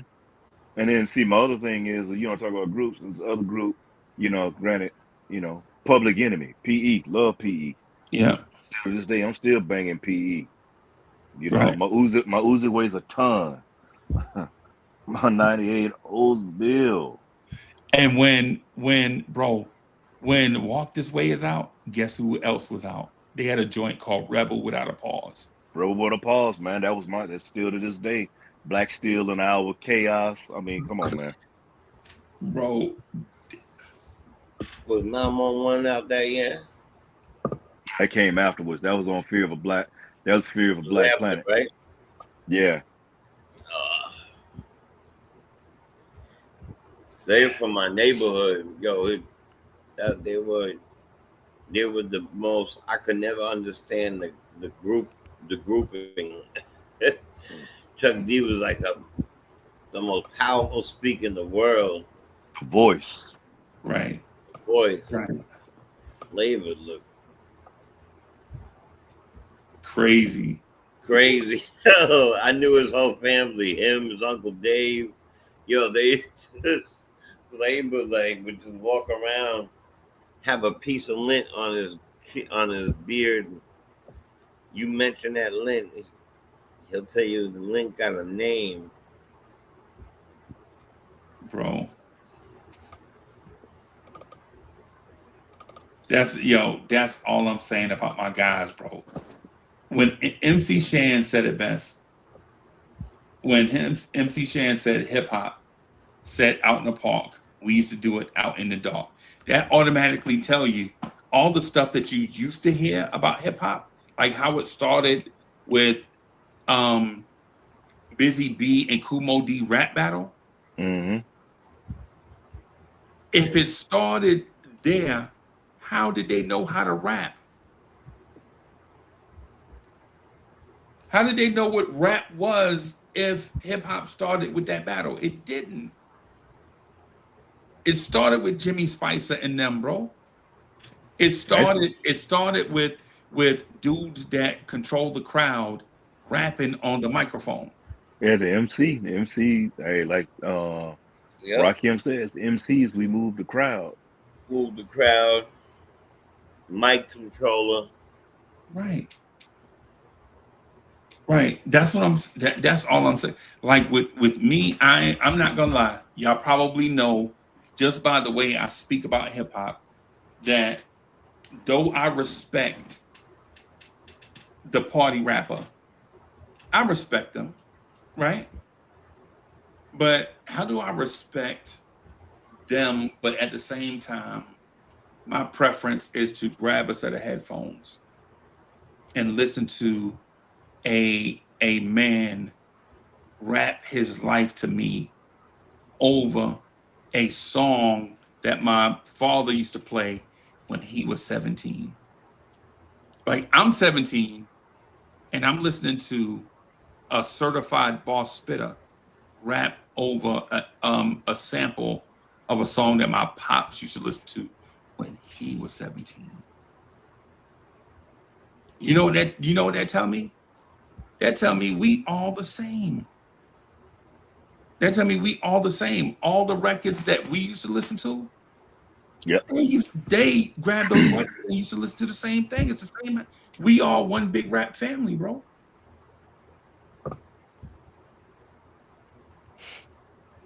Yeah, no doubt. I think that might be too much. Is that too much? Did I go too far? No, Yep. no, you didn't. I mean, look, A little bit. I'm the only one that's not from the tri-state area, and but I listen. I came up on all that. Right. Right.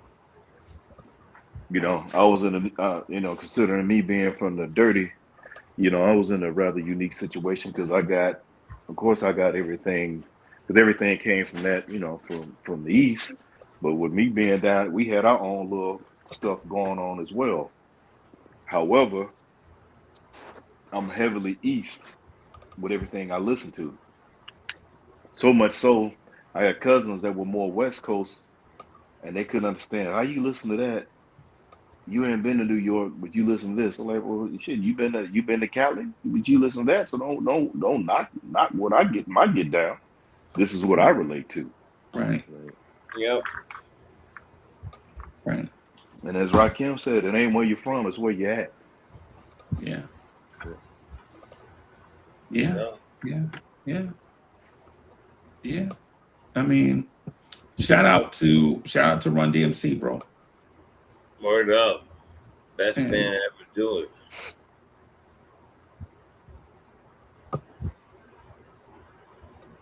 You be ill sometimes. Yeah, I know. I know. It's just how I feel, though, bro. It's just. Do you ever catch that Prime thing called Air about Michael Jordan? It was on Prime. I think I saw part of it. I think. Really good. Really, really, really good movie. Yeah. Okay. And it was all about how how Air Jordans and whatever came, and Michael Jordan coming into the league, and at Right. the time Converse, the Chuck Taylors were, the shoe of Larry Bird and Yeah. Kareem and everybody, and then there was whatever, and then Adidas came in second or something like that. Yeah. And Yeah. it didn't help Nike at all that a little old song called My Adidas came on Right. Around the same time. Yeah. at the same exact time. Yeah. I urge everybody to watch it. It's very well played, very, very well done. I believe Viola Davis plays. Oh yeah, I saw the whole thing. I think I Yeah, saw she's one of my favorite actresses in the whole world. So Right. she's done TV shows that How to Get Away with Murder and all that. She's really great. Yeah. Yeah, that was good. Who was the guy who plays the marketer? Ben Affleck? Yeah, that was him. Yeah, Ben He Affleck, played right? for Nike. Yeah, Right. Right. that was great. Yeah. Yeah. Yeah. Trevor, I've been meaning to ask you this for a minute, and I ask while the fellas are here. What do you think is the greatest sample ever used in hip hop is? Um, I gotta go with Chic. Good Times. So many people have used it and turned it into like big hits for themselves. Yeah. You know. It's a lot, but I think Good Times is like one of the first ones for me. Like just listening to the Sugar Hill Gang and Rappers Right. Delight, and then that took off, and that was a big hit, and then there's so many other artists, using that for records. Father MC used that for a big hit. Will Smith had actually sampled that on I think it was Big Willie style. Oh wow. So a lot of people have sampled it in the past, and it's a recognizable sample too. Like when it comes on, the older heads know it because of Chic, and then like our generation will know it because of Rappers Delight and other artists that use it. So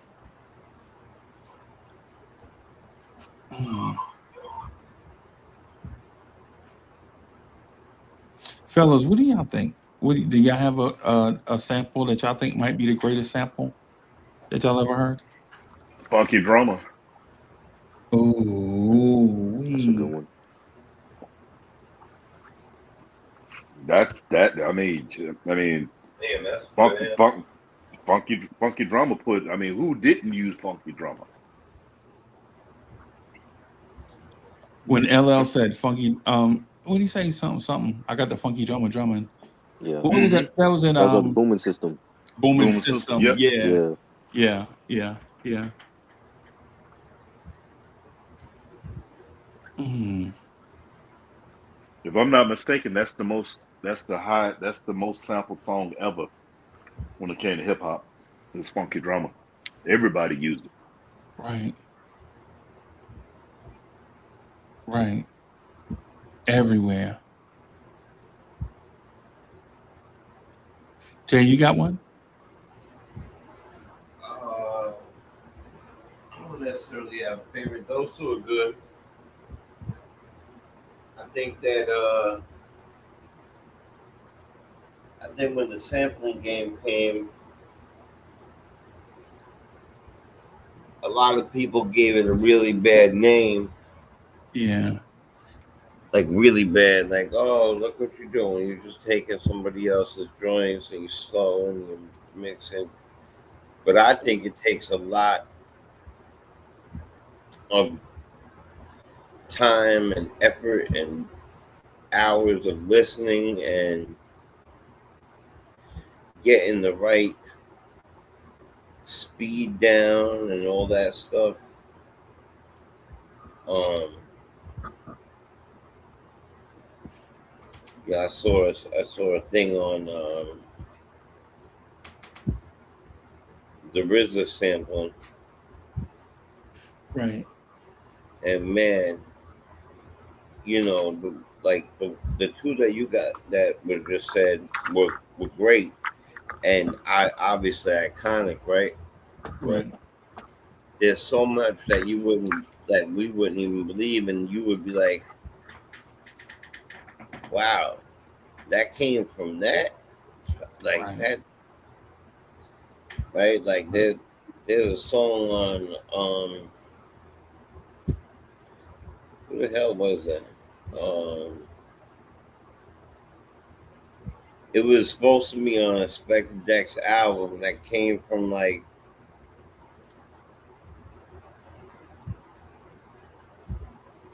part of it came from Tetris, and the other part came from an Aretha Franklin song, and Okay. he mixed it together, and it was so freaking hot. Right. But I just don't remember the name of it right now. I need y'all to talk me out of what I think is the greatest sample ever. And listen, I know I'm wrong, and I want y'all to talk me out of it. and I'm gonna say it, and I'm gonna just be quiet because I want to hear. I would love to get y'all's insight on it. Right? Yeah. I think the greatest sample I have ever heard is Pete Rock using "Today" by Tom Scott for "They Reminisce Over You." Oh, Right? Okay. And I don't want that to be number one. Right? Because I think it may have only been used like once or twice. Right? That's been used like a couple of times. Well, really, it's been he was the one that used it that he got the most out of, but then people started using his version. Yeah, Pete yeah, Rock's. yeah, yeah, So yeah, Pete Rock Yep. had been sampled. yeah. So that's a whole nother animal right there. I would just say, and I'm not going to just say just funky drama. I'm just say James Brown. Period. That- What about the Tom Scott one though? Am I wrong for saying Tom Scott? I'll be right back. Okay. Tom, I wouldn't say you're wrong for saying it, but I wouldn't say it's that one's probably one of the most iconic or most known right off the rip. You know, the way Pete Rock did everything. With James Brown, everybody has James Brown. If you go back into the beginning of hip hop, Right. when sampling, especially with sampling, everybody was sampling JB. Right. Okay. Okay. So I'm gonna say this then. I'm not gonna say the Tom Scott sample is overrated because it's not. No, But I want to say because here's the thing: every time I hear it, it moves me. Right. And I've heard the song for. I mean, that song is over 30 years old. hmm Right. But every time I hear it, every time I hear the intro to it, come on, I'm like, oh, this has got to be a top 10 rap song of all time. But Well, it's not. But it's not. I tell you another group that's been sampled. I would have to look in. Remember, I put it on. We were Skull Snaps. Yeah. I played that. They have a beat. That beat, Digital Underground used it. Heavy D had it in Another Day in the Ghetto. He sampled that beat. Yeah. Digital Underground sampled it for Do What You Like. Do What You Like. Yeah. Yeah, that one beat Yeah. is a known beat. That one's been highly sampled. Yeah. I mean, it was one of my favorite beats when I was always like that beat, and you hear it around. So when I found the Skull Snaps, I was like, oh, that was listening. I was like, oh, damn, there you go. Right. Or Maceo and the Horny Horns. Yeah. And the JBs. Yeah. Yeah, the All of them. JB's and the Horny Horns. My bad. I didn't say Maceo. JB's and the Horny Horns. Yeah. Yeah. Yeah. But sampling, you know, people say whatever about sampling. Oh, that's not talent. Man, you got to be talented to find something. Hell yeah. Case in point.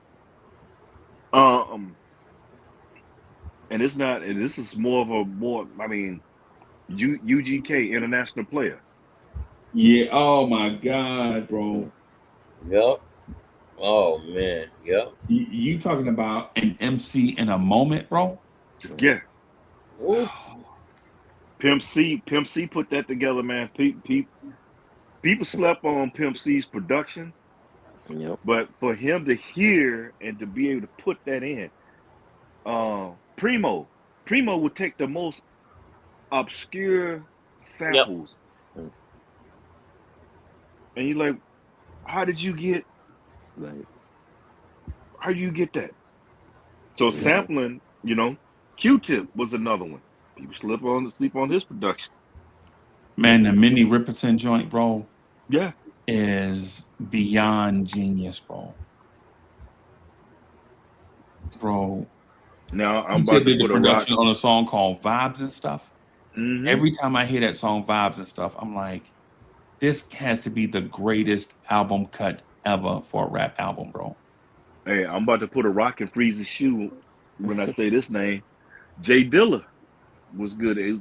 He was great. He sampled. Jay Dilla was great, bro. Mhm.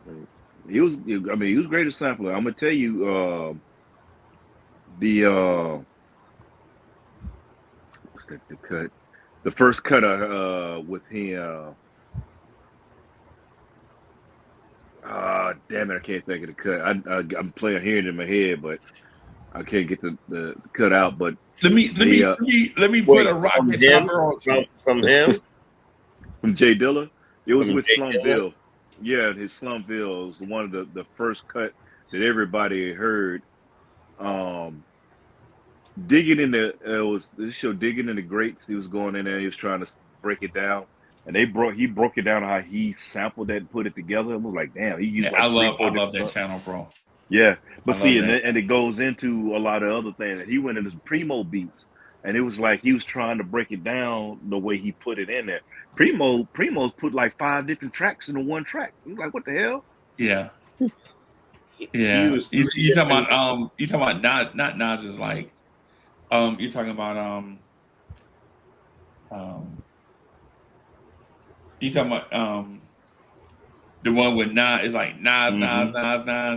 Yeah, Yeah. yeah. It's not. Um, It's off of that. I think off that album. No, wait, the one before. But yeah, I mean, the Primo. But like I said, people, if you want to say that's not talent, for you to go through a record and then obscure albums, they taking they taking stuff that you wouldn't even know, you never heard of these people's, yeah, and then making them famous. exactly. Yep. Yeah, making them famous, bro. A lot of people had forgot about Mamas and the Papas, and then Yeah. here you got Primo and Pete Rock Wow. sampling stuff from the Mamas and the Papas, Right. cutting, and it'd be some of the most obscure stuff. You're like, what the hell? Yeah. That's why I said when you're talking about RZA, man, he took Mozart. Yeah, oh yeah, He man. took RZA. because I love strings and horns. Like I love Mhm. Motown and stuff like that. But for sure, I remember seeing something that said James Brown generally recognized as the most Sampled. sampled Yeah. artist in hip hop's history, and I just people used multiple of his albums just for one song. One song. Yeah, I know who the second most sampled artist is in hip hop. I think Who? I do. It's gonna make you laugh. Can I guess? Oh wait, go ahead. Go Yeah, ahead. nah, go ahead, bro. Is it Lynn Collins? No, it's Slick Rick. Is the Get out of here. Yep, Slick Rick is the second most sampled artist in hip hop history. Slick I did not know that. Yeah, it's crazy. I was trying to think about like Maybe some old funk. You was thinking? yeah, some old funk. Yeah, Yeah, I was thinking like yeah. the part like George Clinton or Bootsy maybe. Yeah. Just The Children's Wind Story Band. alone has been sampled over 800 times.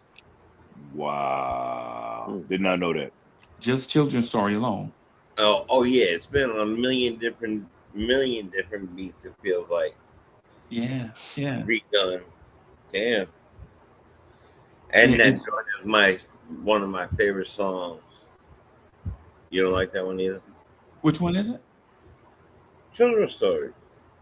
Oh, Children's. I think The Adventures of Slick Rick is probably a top 100 album of all time, bro. That was a real clever album. Yeah, I love that album, bro. I love that, and that album is fantastic, Mhm. You know, and that song, Uncle Ricky, like Yeah. it just does something to you, right? Like it just when that beat comes on too, it just drops. It's like nothing Dun, else. dun, dun, Nothing dun, else. dun, dun, Right? dun. Right? You Dun, feel it? dun, I dun, feel like dun, I'm dun, dun. inside the beat. I'm like, what? Yep. Yep. Yep. You know, they Yeah. have what you call it? Because I know that I think Fab Five Freddy did a couple, like a bunch of sampling. Who used? He used something called Change. You know a song Change the Beat. Yeah. That same thing. The sample for that was used on like 10 other joints that I know of. Oh wow. Yeah. Yeah. I gotta ask Triborough a question, bro. And this is me challenging Triborough's producer chops. Triborough, who is the better producer? Jay Dilla or Hitman Howie T? Oh, man. I like both of them, man. Howie T was versatile, the stuff that he did. Dilla was versatile too with the chops that he used and the beat selections. And I mean, I like Dilla more. I mean, I just think Dilla had like a wide variety of like from stuff for like Erica Badu and D'Angelo and Slum Village. You know what I'm saying? I liked he didn't stay in one lane. Like you know he just went all over and created like classics with different artists. Right. But Howie T, I feel like Howie T is one of those producers that he's not mentioned a lot though. He's not. Yeah, Right. He's not. Hitman He's Howard T not. is not. Yeah. Yeah, like in the conversations with producers, he's not. Him and Larry Smith are not mentioned a lot. Right.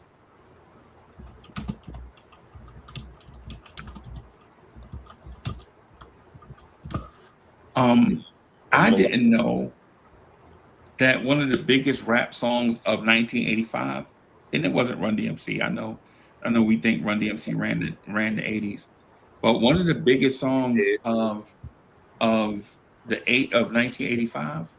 Was rapping Duke. Nah, it was a song produced by Full Force and Hitman Howie T called Roxanne Roxanne.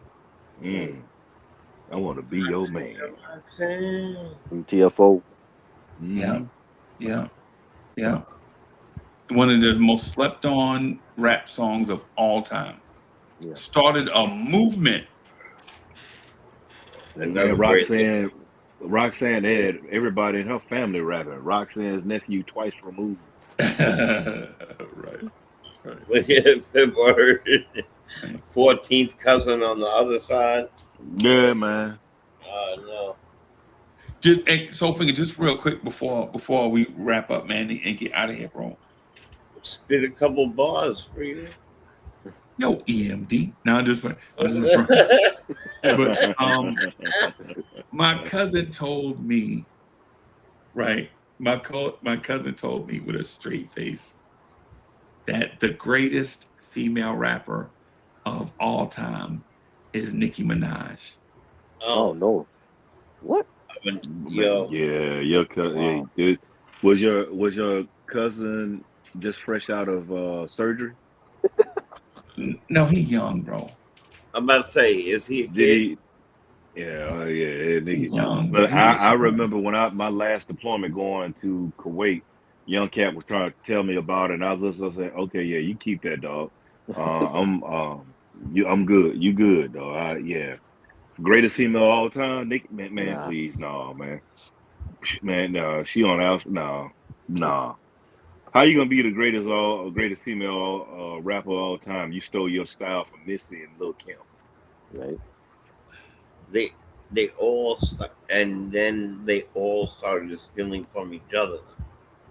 I don't think there's one original right this moment. One original female.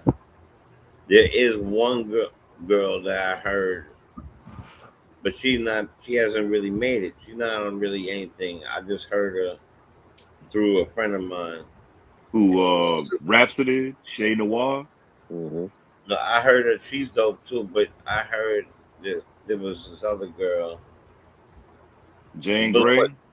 the girl that you're talking about, I did hear. She's dope. No, this girl doesn't. This girl, she doesn't have a.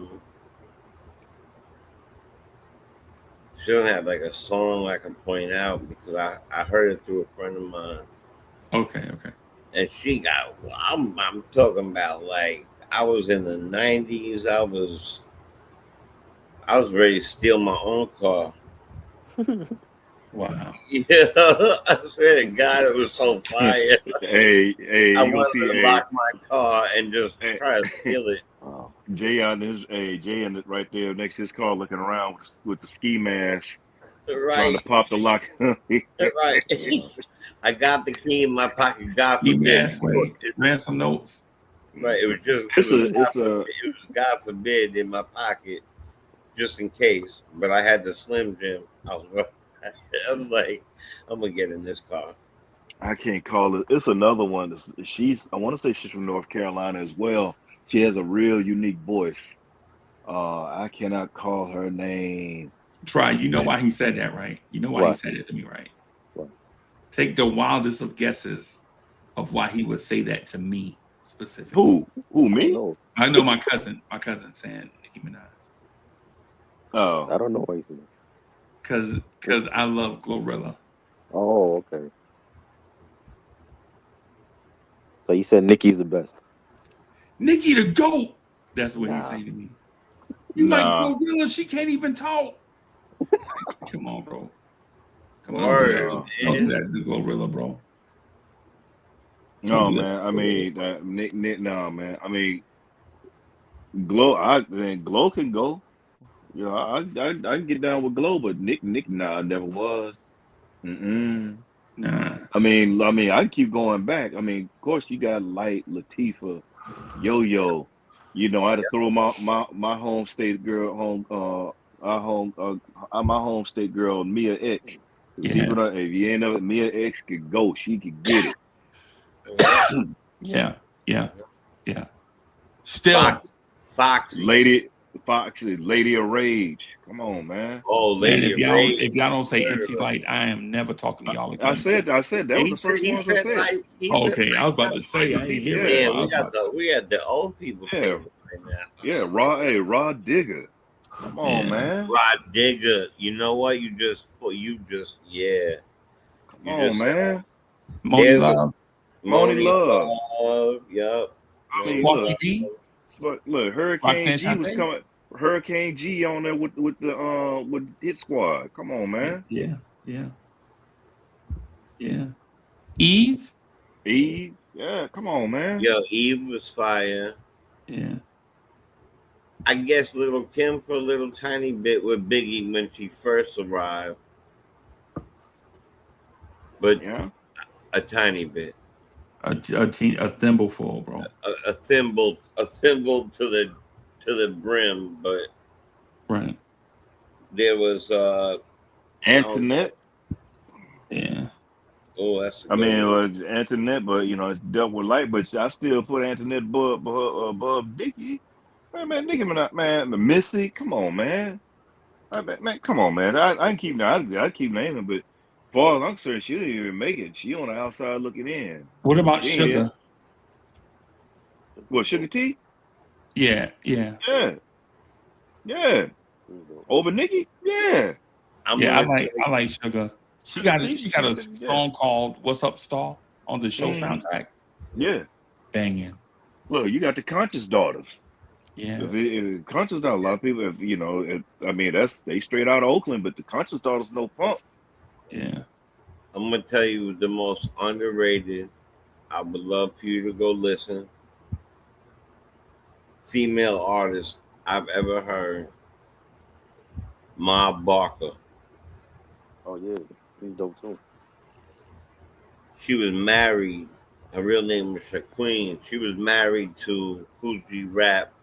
Right. Yes, he's my favorite rapper, but after me, first me, then him. But she was on he had something called the Five Family Click. I don't know if you remember that. Yep. So because he did so many albums, it got drowned out after a while. But she was in the '90s part of his life, and she did stuff with like Main Sauce Mm-hmm. and Cool G, of course, and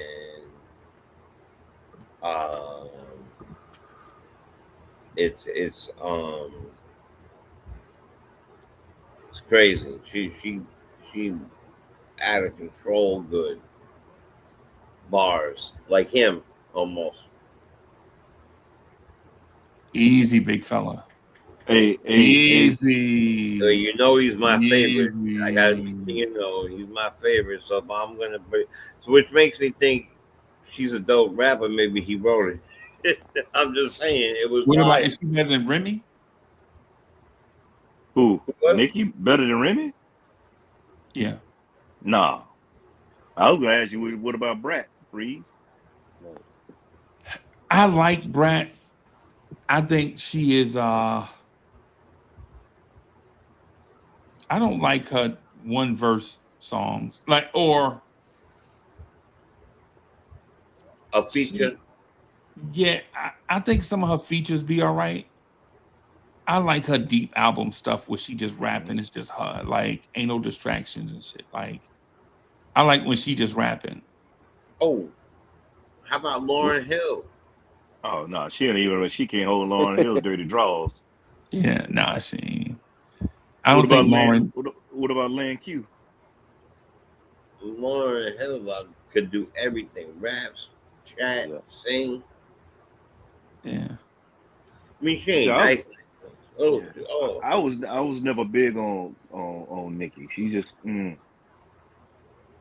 I mean, only Nicki I really recognize was Nicki D, the Right. first Nicki. Yeah, I don't think any of the man, I like Meg Thee Stallion, right? I like Meg. Mhm. I think she can spit. When you put her with other female rappers, there is a classism thing in place. Like when you hear Meg Thee Stallion rap with other female rappers, you're like, okay, now I understand why Jay-Z sounded so different with other lyricists. Right? Like Meg with other females, you're like, ooh. Like my sons and them, they was like, Pops, why don't you just admit that Meg got Glorilla on that verse? I'm like, but I love Meg, man. I mean, but I love Glow. I love Glow, but Meg probably got it. It's the same thing. It's the same thing like when I tell people how much I love Nas, but every now and then AZ will get him. Right? And I don't want to ever think that Nas didn't have the best verse on any song I've ever heard. Well, that life's a bitch. AZ I opens don't up know. on that Yeah, thing. thank Yeah. you. Oof.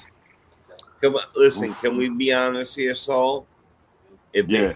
it neither one beat either one. That was a tie of the dopest lyrics you ever heard. Yeah. Man, look, I'm gonna tell you, when he came out, like I said, he was just here last Saturday, and I saw him, and he did that, man. That flow, that was one of my favorite cuts. That's just one of my favorite cuts because of AZ. The way he opens up on that, man. God, that's Yeah. stupid. How do y'all like their collab on Full Circle? You talking about Nas and AZ? Nas and AZ on King's Disease. Man, anytime they get together, I'm looking forward to that. I haven't been disappointed with the two of them on doing a collab. You know, just like some folks were saying, but some cats were saying that the Firm was a flop or whatever, wasn't good. Man, Firm was a good album, man. For me, I liked Firm. I think don't so. care about that. I like Firm. The Firm was a good album, but I will say this: I think that if they would have kept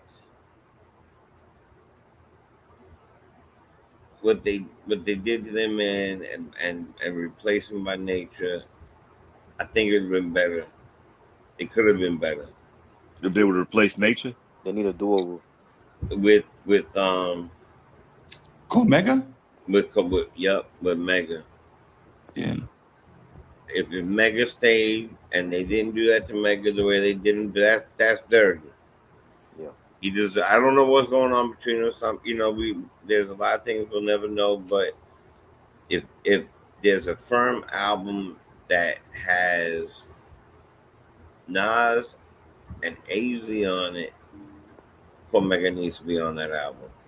And all of a sudden there's a Nature, and I wasn't the biggest fan of his.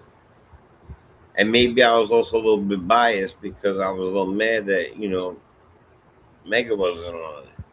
Yeah, I like Cormega, bro. Yeah, me too, a lot. Like, he was part of that, the firm. He should have been on it, right? I mean, Yeah. But you know who I think is it who on I that album, overrate? Cannabis ate them up on that song. Yeah. Oh, talking about Desperado. El Dorado. Oh my Desperado. God, bro. What's the worst demolition you ever heard? Since you brought that up, you said he ate them up. What's the worst demolition you ever heard? What's the worst, like, the feature you heard? Like, yo, this dude is on the feature and he ate up the artist. What's the worst one you ever heard? The one I think about is even Nas Let It Be Known, Renegade with Jay-Z and M. Eminem, Yep, Yeah. that might be one. That's it. Yeah, The one we just said with Cannabis, that's one for sure. right. You can't let the man go first and let him say 100,000 degrees Celsius and make MCs melt. Fuck my record label. I pure courtesy in myself. Yo, you cannot let a man start that thing. Right. Across the sun bare. He said I walk across the sun barefoot looking for shade. Yo, you can't let him do that first and then have Nature come on. It was nice on that. I can't remember what the hell he said. I'll be honest with you. I think a couple stand out to me. A couple of classics. Because I agree with you, Jay, with that one. Yeah. One of them, though, is when you have these 4 great MCs on a joint and you let a dude say, Prodigy will forever SHINE, the rhyme attract me like the moon attract the sea. And I'm like, wait a minute. How is LL and Keith Murray on here? And he let that man say that. Right? Yeah. I'm like, because Fox verse was Fat Joe, for who he was at the time, his verse was Keith Murray, I think, may have had. Well, he came out. We said, "I'm on the toilet, letting my balls hang like I'm taking a shit." That was the most craziest shit I heard. I was like, "Hold on!" I had to rewind that a few times. Right. Murray came off, but yeah, Prodigy said, "All right, hold my beer." Yeah. Yo, and Prodigy was 17, bro. Yep. And a senior at the School of Arts. Yeah, I got one. Right. I got one, fellas. I got one, and I don't know if Freeze was about to say it. I don't mean to cut you. Nas live at the barbecue. Oh my God. Yep. Oh, that right there. It was.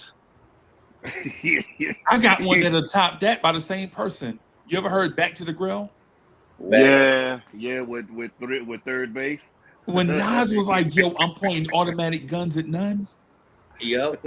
Oh my God. Yep. And if you read Hot Lover Lover Tone, I think Red Hot Lover Tone retired on the spot, bro. All because of that, right? And it was called Back to the Grill again. That second one, right? Yeah. That's the one. You know, like he retired and helped form the group Trackmasters. Right. Yeah. That dude Tone and Polk, that's Red Hot Lover Tone. Yep. Bro, Nas retired that man to producing. So it's safe to say that Nas has done it to more than probably may have done it more than M has done. Because Eminem wasn't on a lot of features. Yeah. No, I do think Andre 3000 did that to Underground Kings on play his anthem though. Yeah, because everybody talk about that. And then the backstory on that on with Andre with 3000 on that cut. Right, You remember how he did it a cappella? Yeah. Originally, he was supposed to have the music. He said, "No, I'm gonna go a cappella and then bring the music in." Right. That made it even worse, and because Pimp C was pissed that he wanted to do it that way, and then we got this classic. So, Yeah. and then, yeah. I mean, LL did something to EPMD on Rampage, but it wasn't. He did. Yeah, it wasn't. He dissed them on their own album. Yeah, but it wasn't a slaughter, but you It like. wasn't a slaughter. Yeah. Oh yeah, what was the one where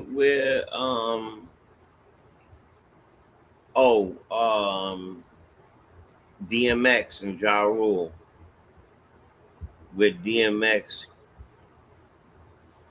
said you was my man, you was on my right titty. Oh, that was the We Don't Give a Fuck joint. But Right. Yeah. Jadakiss was on that joint. Yeah, and he was Yeah. talking about Ja Rule though. Wow. And they on the same joint. Yeah. Well, I was And- thinking about. Oh no, I'm sorry. I didn't mean to cut you. Go ahead, Jay. No, it's all right, brother. It's all right. Oh no, I didn't mean to cut you. I was just thinking about another one possible.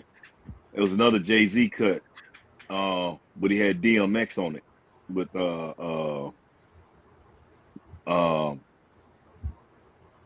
was that? With Jay-Z and DMX. It was Jay-Z, DMX. Money Cash Holes. Yeah. Yeah. Money Cash Holes. Yeah. I'm gonna just throw this one out here, and I promise I'm not dissing any MC, right? Y'all know I love Heavy D. But when Coogee Rap just busts into the joint Oh no! You talking about no? and said, don't "You curse." telling me don't curse on a verse? I did it worse first. I put a curse in every verse. I kind of got outrageous and check it. Even made a record how I'm doing on my BITCHs." And so when you hear that, and then you like, why did he put Coogee Rap on here? Right. Yeah, why? That's what the same thing I wanted to say when Soul was talking about M. It's like, I think you don't hear it because who the fuck is going to ask him to do a collab? You're going to make my song better, and then soon I'll be obsolete. Yeah, Right. that's what's scared of. You didn't want Right. to see him on a cipher, because the only time I've seen him on a cipher was with, and I mean, but they could go. That was M, Black Thought, and Mos Def. Oh, Yasin Boy. Those three were. I mean, a lot of cats weren't trying to get up there with him. M and Black Thought was dope, and so was M. I liked M when he was rocking with Joel Ortiz and Jada. In the garage or whatever. The Cypher. That, Yellow Wolf or whatever. They were okay. Those guys were okay, but like Joel Ortiz could chew some bars up, and and also people don't give enough credit to Royce the 5'9". You know, like he could eat. Yeah. So they did a joint together. Eminem still was a better one, but Good versus Evil or whatever the hell they did. Yeah.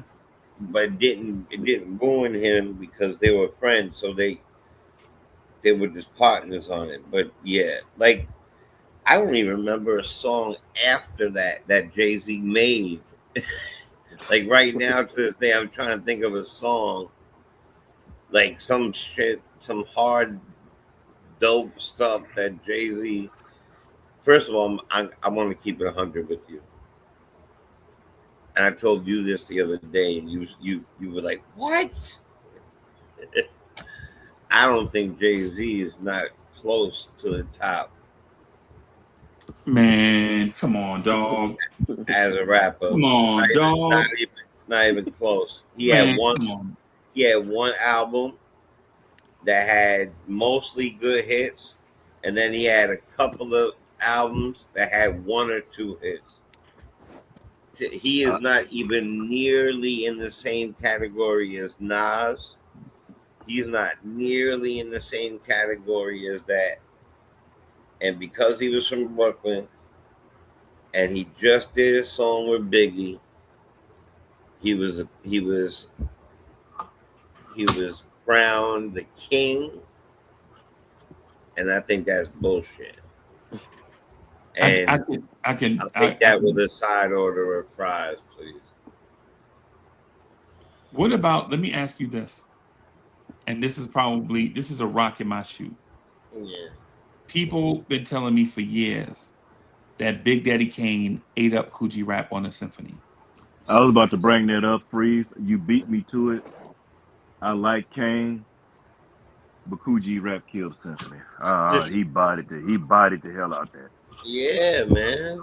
And Kane is my guy, but Coogee bodied that, bro. Golly. Coogee Rap is the blueprint to East Coast gangster, bar chewing, syllable making,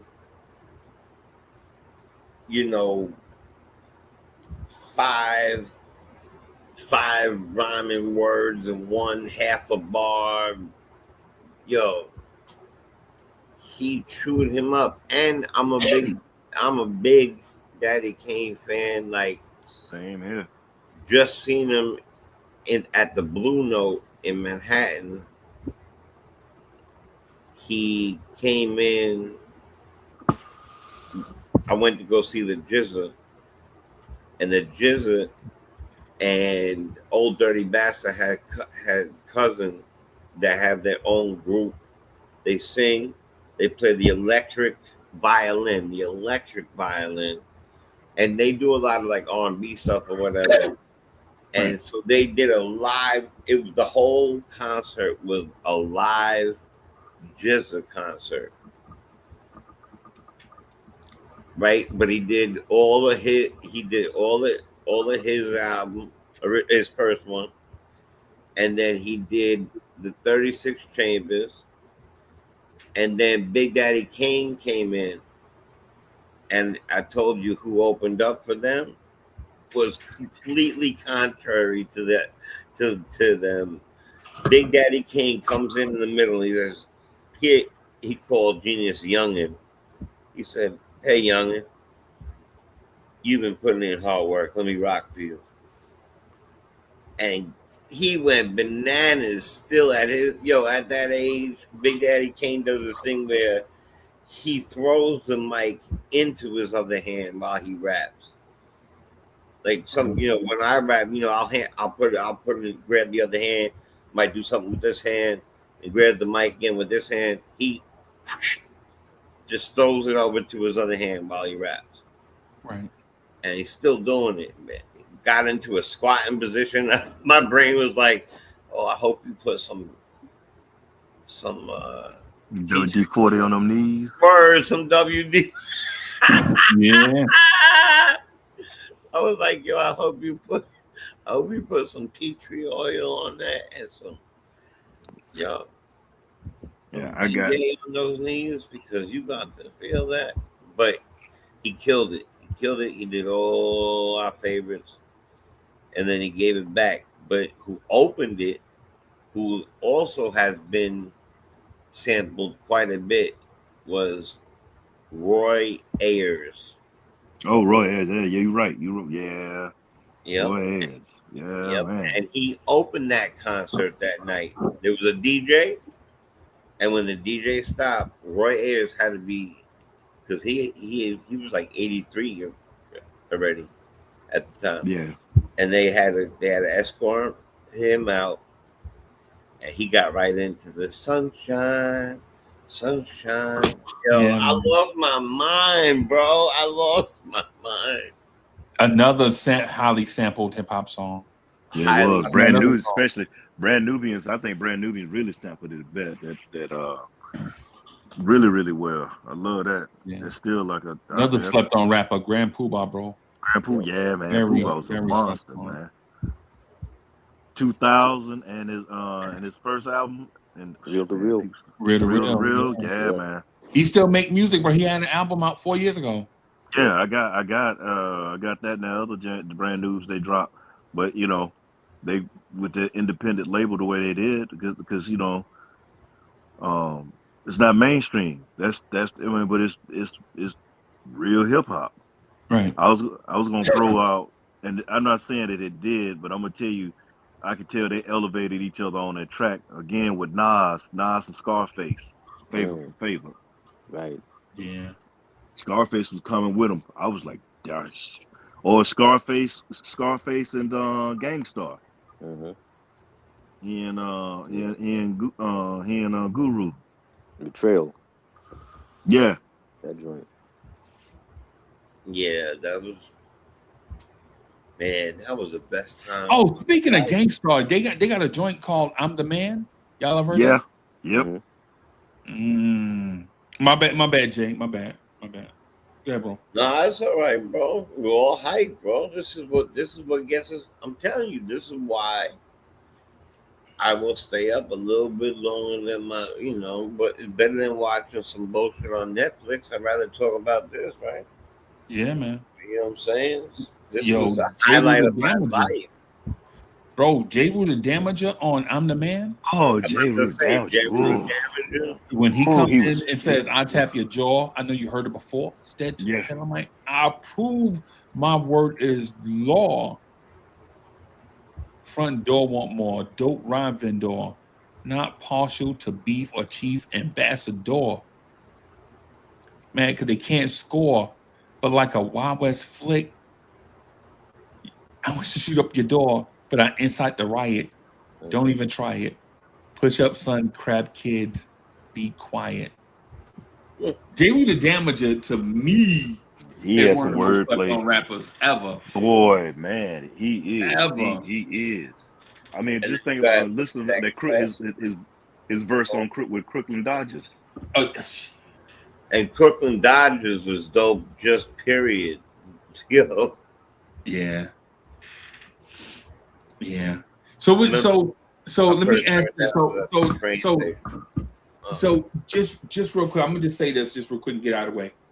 Every time I've seen Kane and Coogee Rap on the same song, there is no doubt who the winner is. And it all depends on who you prefer.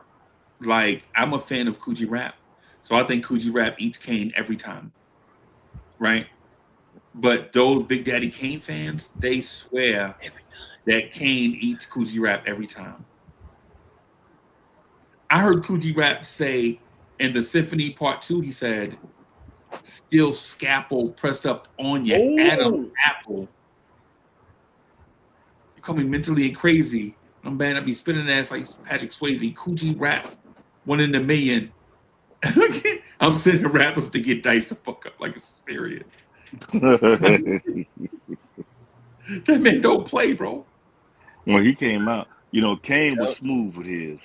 Yeah. But Coogee just came out there where he's going for jugulars, man. He's ripping out aortas. He didn't give a damn. He was out there trying to anybody in front of him, he's slaying. I turned to my brother, bro. I watched a video on BET. This is like 1989. I turned to my brother. I heard, no lie, I was walking in the house and I heard a dude say, "All my manpower for $4 an hour. I took the time to write rhymes in the shower." And when I heard a dude that desperate, bro, I was like, nah, man, I got to get me 3 jobs, bro. When you that hungry, you writing rhymes in the shower, bro? Yeah, bro. Nah, this dude got to be in the GOAT conversation. Is Coogee Rap better than Notorious B.I.G.? Yep. Oh, you didn't ask me, my bad. Yeah, G-Rap definitely. G-Rap as a storyteller, he's one of the best. Like, he can just make a whole motion picture on the track just by what he's saying. That's perfect. You know what I'm saying? And his deliveries, his style. I just think he's like, you got to be in the top 10 all time. Yeah, well, a lot of it is I think with G Rap was because he was so hard. Mm. Some cats Yeah. just he was just too hard for whatever mainstream they wanted. He didn't fit the have the he wasn't out there trying to bragging about how smooth or whatever he was. He's like, hey Right, man, I got this here piece. I'm sticking your ass up. Give me, hey, right. give me what you got. Right, You know. exactly. It was I mean, music. come on, man. He's talking about I'm cutting you with a Rob, scalpel. Come on, man. Come on. Yo, that man, when G Rap strikes the mic, I recite the type of hype that you like to make the people unite. Like Like when you hear people say that, bro, you hear Gucci Rap say that, bro, you like, he may be the GOAT, bro. Yeah.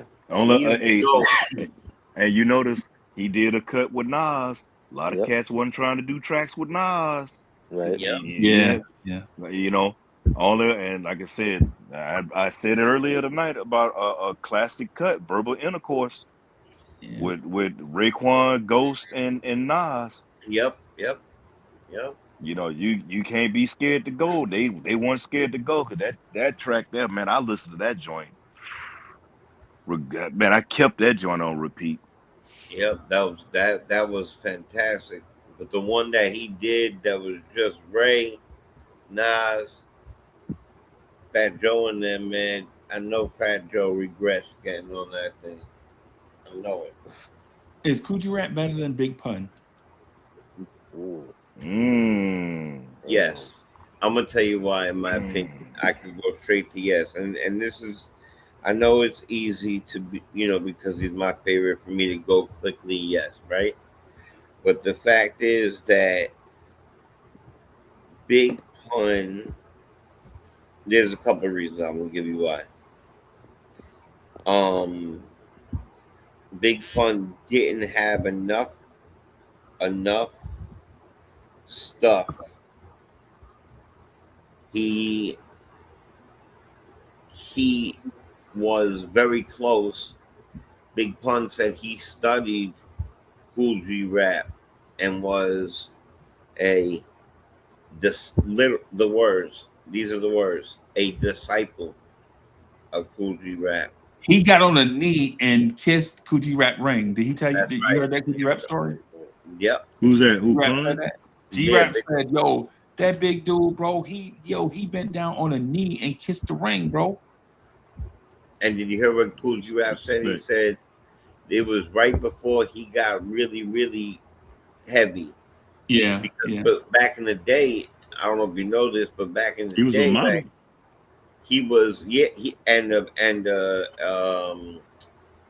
security and a whoop your ass built mother suck, you know what I mean? Type of dude. Yeah. Thyroid and get some money and it's over. Yeah. Hey y'all, I got a wrap right here, man. I'm gonna go get some sleep, man. I appreciate y'all, man. I hear you. I'm gonna do the same thing. This is great. Yeah. So I took a picture of the clubs and I forgot to send them, bro. I'm gonna send you the picture and then I'm gonna get the math so I can send you the club. So I done put them on the back porch now, bro. Yes, I know they gone now. Yeah. Hey, look, I know y'all can't. Y'all out there dealing with all that snow.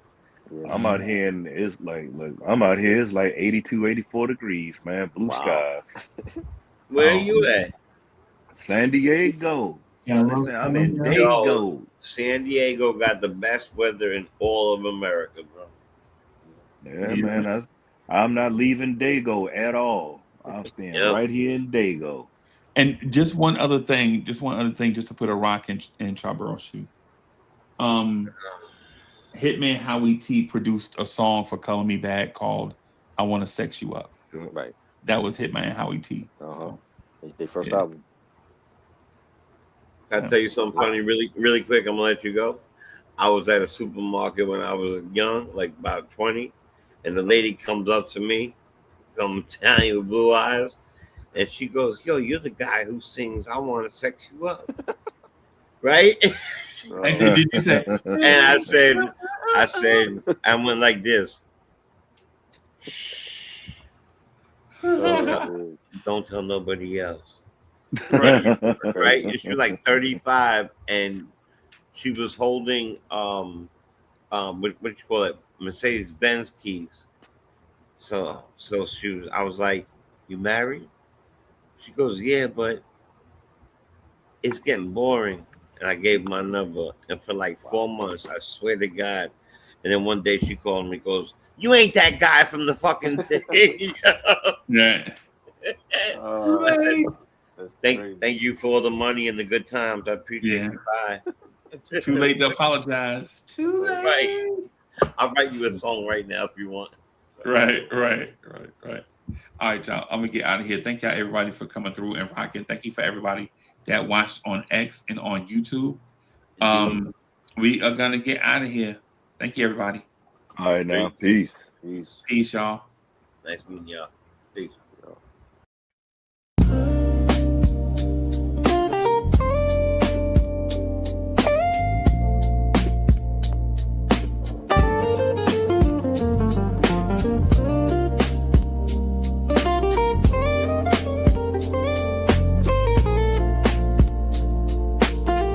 Yeah.